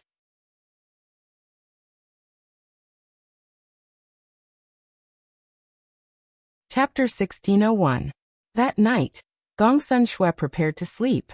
Tomorrow was the banquet that the idiot mentioned. Although she didn't like crowds, they had saved her. She would give the idiot some face and sleep early, so that others wouldn't think that he had mistreated her. However, even if she appeared at the banquet looking unwell, no one would blame Xiao for mistreating her. Because during this period of time, how Xiao had treated her, everyone had seen it with their own eyes. However, no one was willing to expose it. A dignified prince was actually doing his best to take care of a young lady. If word of this were to spread, perhaps no one would believe it. However, tonight was not a peaceful night. Sect Master, Qingyu is here. Qiufeng's voice was hurried. In this quiet night, it made people feel a little cold. In order to prevent being discovered, Qiufeng had been in contact with the outside world. Now that Qingyu had suddenly come, and at this time, something big must have happened. Gongsun Shue's expression tightened. She put on the clothes that she had just taken off and strode out. As soon as she saw her master, Qingyu immediately bowed and reported, "Sect Master, we've found information about the Xiao family." Gongsun Shue subconsciously gripped the armrest. She felt a little uneasy, but she didn't show it on her face. She simply said, "Speak." In the past month, we've been investigating relentlessly and finally found some clues. These people are very likely to be related to the Sunblaze sect. To be more precise, these people are probably Morong Yinchuan's people. However, the most important information hasn't been delivered yet. When it arrives, we'll be able to confirm it. Gongsun Shue let go of the armrest. A complicated expression appeared in her eyes. As expected, it was not far from what she had guessed. The Sunblaze sect has already taken over our stronghold in the Sun clan. The situation is urgent. I'm afraid that their next step will be to attack the Moon clan. The High Priest has already received the news and wants you to leave immediately. Although we can't be sure what the Xiao family is doing, based on their relationship with Morong Yinxian, we must stay away from them. I'm worried that if they see through your identity, it will be disadvantageous to you. Qingyu didn't notice anything wrong with her and spilled the beans. Her heavy and urgent voice was like a storm in this night, causing Gongsun Shue to be stunned. If Xiao knew her identity, would he harm her? She suddenly laughed bitterly. At a time like this, she was actually concerned about this. She didn't know if she was muddle-headed. She calmed down. When can we confirm their identities? 3 days at the earliest. The news is already on the way, but the High Priest wants you to leave as soon as possible, just in case. When are you leaving? The manpower has been arranged. We can leave now. Gongsun Shue's gaze fell on the clothes and jewelry placed on the dressing table. She was silent for a while and made a decision. Tomorrow night. Qingyu did not expect the sect master to make such a decision. She was dumbfounded. Shouldn't the sect master be thinking of retreating as soon as possible at a time like this? Qiufeng seemed to have thought of something and looked at her sect master in astonishment, but she didn't say anything. Although Qingyu was somewhat puzzled, she still agreed. Perhaps the sect master had his own considerations. After Qingyu left, Gongsun Shue said, "You may leave." Qiufeng wanted to say something, but after opening her mouth, she gave up and turned around to leave. Gongsun Shue stood by the window and looked at the empty courtyard. She felt that her entire mind was empty. It wasn't until the sun rose from the east and light shone in through the window that she realized that she had been standing like this for the entire night. She moved her stiff body and suddenly felt that she had no strength left. Leaning against the window, she raised her hand and touched her forehead. In the end, she sighed helplessly. Qiufeng stood outside the door with a cup of hot water. She only walked in when she heard the commotion inside. But when she entered the inner room, she saw her sect master sitting in a snow-white dress. Her collar was wrapped in a fox fur coat, which made her look even more attractive. Sect master, who didn't use makeup often, was holding one of them in a daze. Qiufeng felt that she had never seen her sect master dressed like this after following her for so long. She couldn't help but want to see if the sun rose from the west today. Gongsun Shue heard the noise and said to Qiufeng, "Help me apply lip color later." She didn't sleep last night, and her complexion was a little pale. She could only rely on these things to cover it up. Qiufeng nodded woodenly. Meanwhile, Gongsun Shue had already started washing up. She studied it for a long time just now, but she didn't know how to use it at all. As expected, she was more suited for holding a sword and not for makeup. After that, when Qiufeng helped her sect master tidy up her clothes, she asked uncertainly, "Sect master, what kind of hairstyle do you want? You decide. Just don't make it too exaggerated." Gongsun Shue said lightly. Qiufeng was overjoyed. She had long wanted to dress her sect master up. Her sect master was born beautiful, and her looks were very outstanding. It was because she didn't like to dress up that people always said that Gong Sun Fei was the most beautiful woman in the entire clan. Actually, it wasn't because Gong Sun Fei was good at makeup. If her sect master dressed up, she would definitely be the most beautiful woman in the entire clan. But she only dared to think about it in her heart. If her sect master knew that she had such thoughts, she would probably be punished. Sect master felt that those were just superficial skills. She would rather work harder on her real skills. However, her sect master was acting a little strange today. She actually did something that she had never done before. She didn't know if it was for second master. Tui. Those people were most likely their sworn enemies. She must be thinking too much. After tidying up, more than half an hour had passed. Xiao Feng put down the comb and was about to admire her work. However, at this moment someone walked in. Your door wasn't closed, so I came in. Don't say that I'm trespassing. Before Xiao could finish his words, he turned around and saw the person standing up from the dressing table. White clothes, snow-white skin, red lips, black hair, a flying sky bun, bright moon pearls in her ears, and a jade belt around her slim waist. Her dress fluttered in the wind. She was like a fairy who had walked down from the 9 heavens.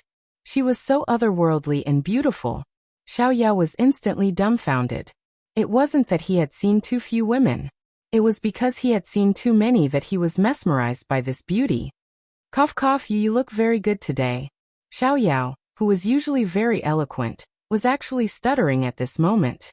Xiao Feng couldn't help but want to laugh when she saw Xiao like this. However, when she thought of the news she had reported last night, she couldn't help but suppress her laughter. Seeing him like this, Gong Sun Shui was quite satisfied. It looked like she was dressed quite well. If you keep standing there like an idiot, you'll be late. When Gong Sun Shui passed by him, she lowered her head and said in disdain. However, no one saw the smile on her face and the smile in her eyes.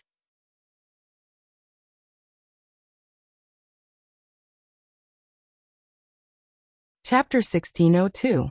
By the time Xiao regained his senses, Gong Sun Shui was already at the door. He slapped his head in annoyance, wondering if the ice beauty would think that he was a lecherous man. Xiao walked towards her in annoyance. The two of them walked side by side to the courtyard. Xiao was the kind of person whose emotions came and went quickly. Otherwise, how could he have lived in the various harem for so long?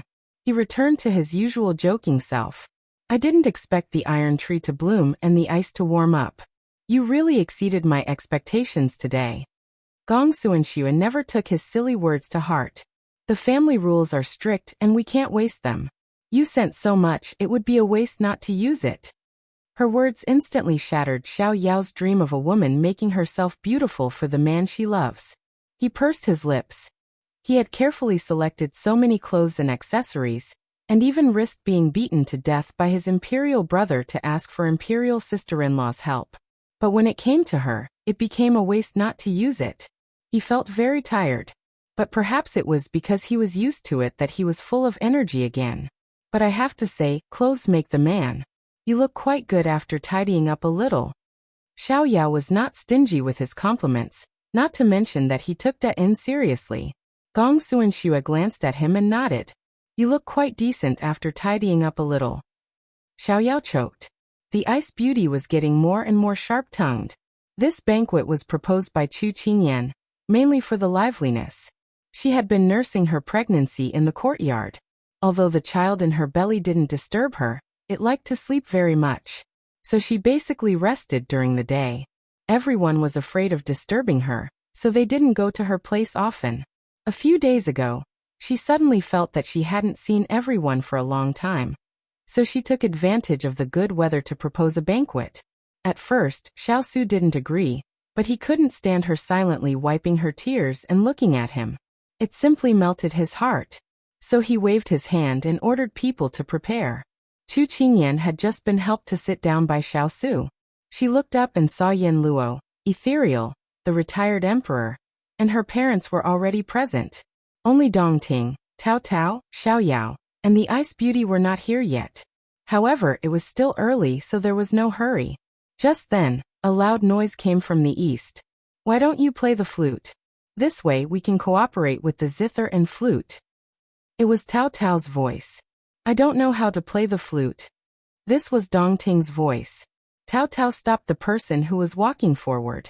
You're lying. I've heard you boast before. That's right, that's right. Higashio Motetsu's smile faded. When Tao Tao could feel the coldness in his words.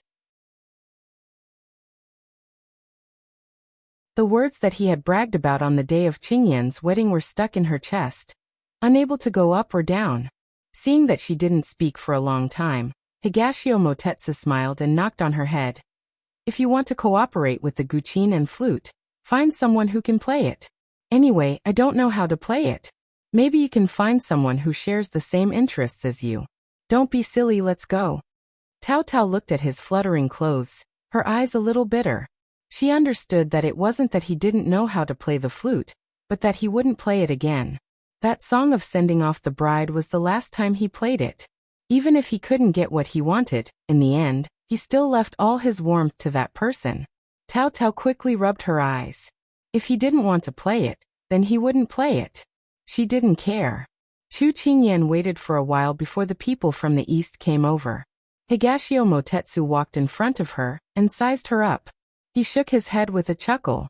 Qingyan, there's something that this young master doesn't know if he should say. Chu Qingyan saw him like this and knew that he didn't have anything good to say. She waved her hand in annoyance. If you don't want to say it, then don't say it. Move aside. Higashio Motetsu said disappointedly. You really don't have the courage to face reality. For your own good, I'll say it. Haven't you noticed that your face has become a lot rounder? You'd better eat less. Otherwise, you'll become as fat as a ball in the future, and no one wants you. Xiao Su had just walked away when he saw this scene. He put his hand on his wife's shoulder and looked coldly at Higashio Motetsu. You don't have to worry about that. No matter what Ayan becomes, I will cherish her as much as my life. Higashio Motetsu chuckled and winked at Chu Qingyan. True love indeed. Get lost. If it weren't for the ball in her stomach, she would have kicked him long ago. Higashio Motetsu didn't get lost immediately. Instead, he cupped his hands at Xiao Su. Pregnant women are indeed hot-tempered. It's been hard on you. Xiao Su felt that since his love rival wasn't angry at his words, it was obvious that he had already calmed down. He couldn't help but say, throwing a little tantrum is quite cute. Chu Qingyan originally wanted to throw something at Dong Ting, but when she heard her big ice block say that, she felt very happy. If his beloved woman occasionally threw a tantrum, that was called cute. If an unrelated woman occasionally threw a tantrum, that was asking for trouble. She was very happy that her big ice block had helped her turn the tables. At this moment, Tao Tao also walked out. Xiao Su caught sight of her from the corner of his eye and cupped his hands at Higashio Motetsu. You've worked hard too. Higashio Motetsu saw that he was hinting at something. He glanced at Tao Tao from the corner of his eye and pursed his lips. This Xiao Su was really protective. Seeing Dong Ting turn and leave in defeat, Chu Qingyan was very pleased. She touched her big ice block's face. You've helped me regain my dignity today. Tell me, what reward do you want? Xiao Su didn't expect to receive such benefits. He smiled. My wife was very generous today. Then, he whispered something in her ear. Chu Qingyan was originally a little ticklish from his breath, but when she heard him clearly, she was completely stunned. Then she felt a warm current rush from her toes to her face. You but 3 months. She felt that the top of her head was going to emit steam when she said this. Xiao Su's eyes flashed with a strong smile. He said in a low voice, Ethereal said that 3 months is enough. You actually asked Ethereal about this. Chu Qingyan felt that she was about to be roasted. She immediately threw herself into his arms, afraid that someone would hear. Xiao Su smiled deeply and hugged his shy wife. No one knew what happened between them. They only saw that Xiao Su, who rarely smiled in front of others, was actually so happy. Indeed, only Chu Qingyan would be able to open up his emotions, including all of his emotions. When Higashio Motetsu saw this scene, he thought of something and stopped smiling. Xiao Su must have used him for something again. This person was too smart. It was really uncomfortable. However, he wasn't jealous. It was purely a competition between men. However, Tao Tao, who was sitting beside him, didn't think so. She thought that he still had feelings for Qingyan, and her heart ached. However, at this moment, the appearance of the other two people successfully attracted everyone's attention.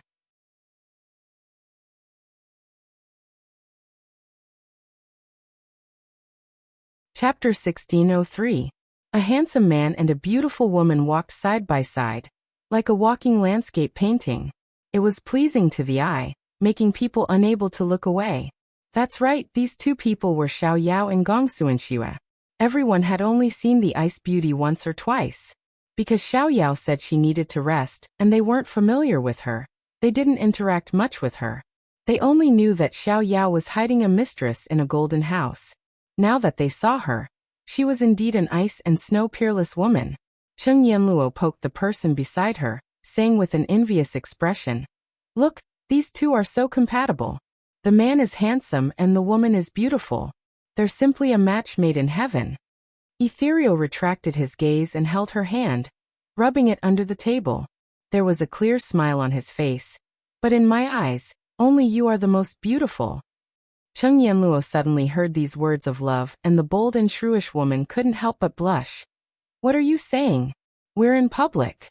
Ethereal laughed softly as he pulled her into his embrace, not letting anyone see her bashful appearance. If there weren't so many outsiders here, he would like to admire this rare side of her alone. Hualing originally thought that he had only been showered with dog food by the second master, but he didn't expect that sitting beside Ethereal, his ears would also be stuffed with dog food.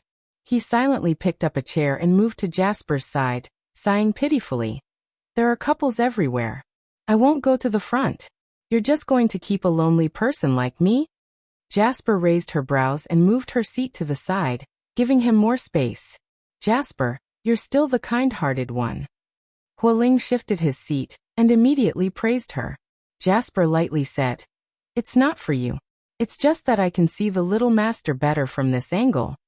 Hualing followed her gaze and as expected, he saw the little master dancing around the little princess.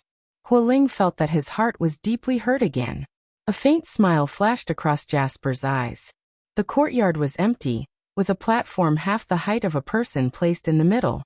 There were only long tables and chairs on the four sides. 2 people to a table, and the seats were randomly chosen.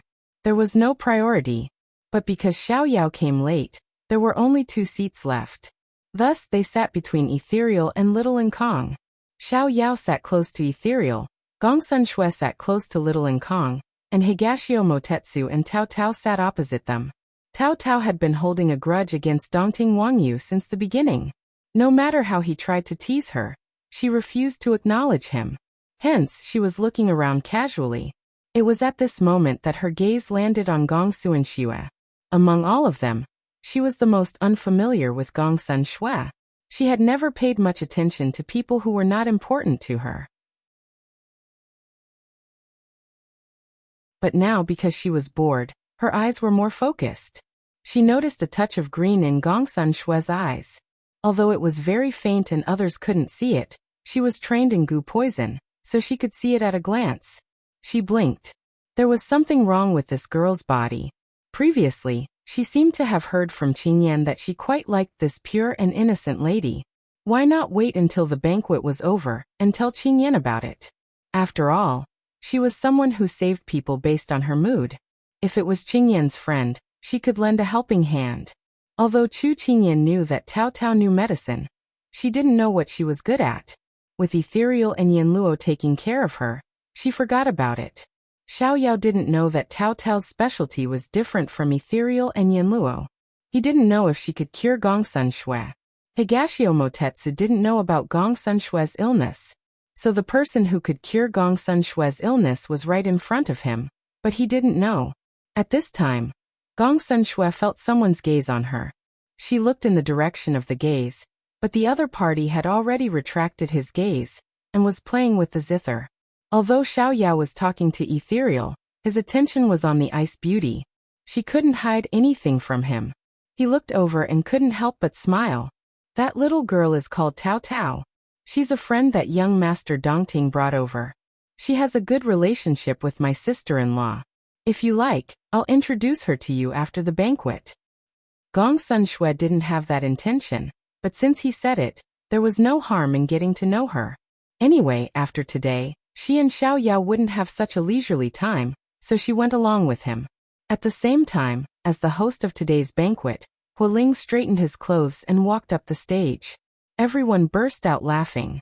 They didn't expect Hualing, who wasn't afraid of anything, to be nervous. Hualing rubbed his nose. What was there to be afraid of about killing enemies and fighting monsters? But hosting a program was not the same thing.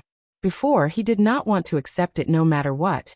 But with a single look from his master, he could only accept it with tears in his eyes.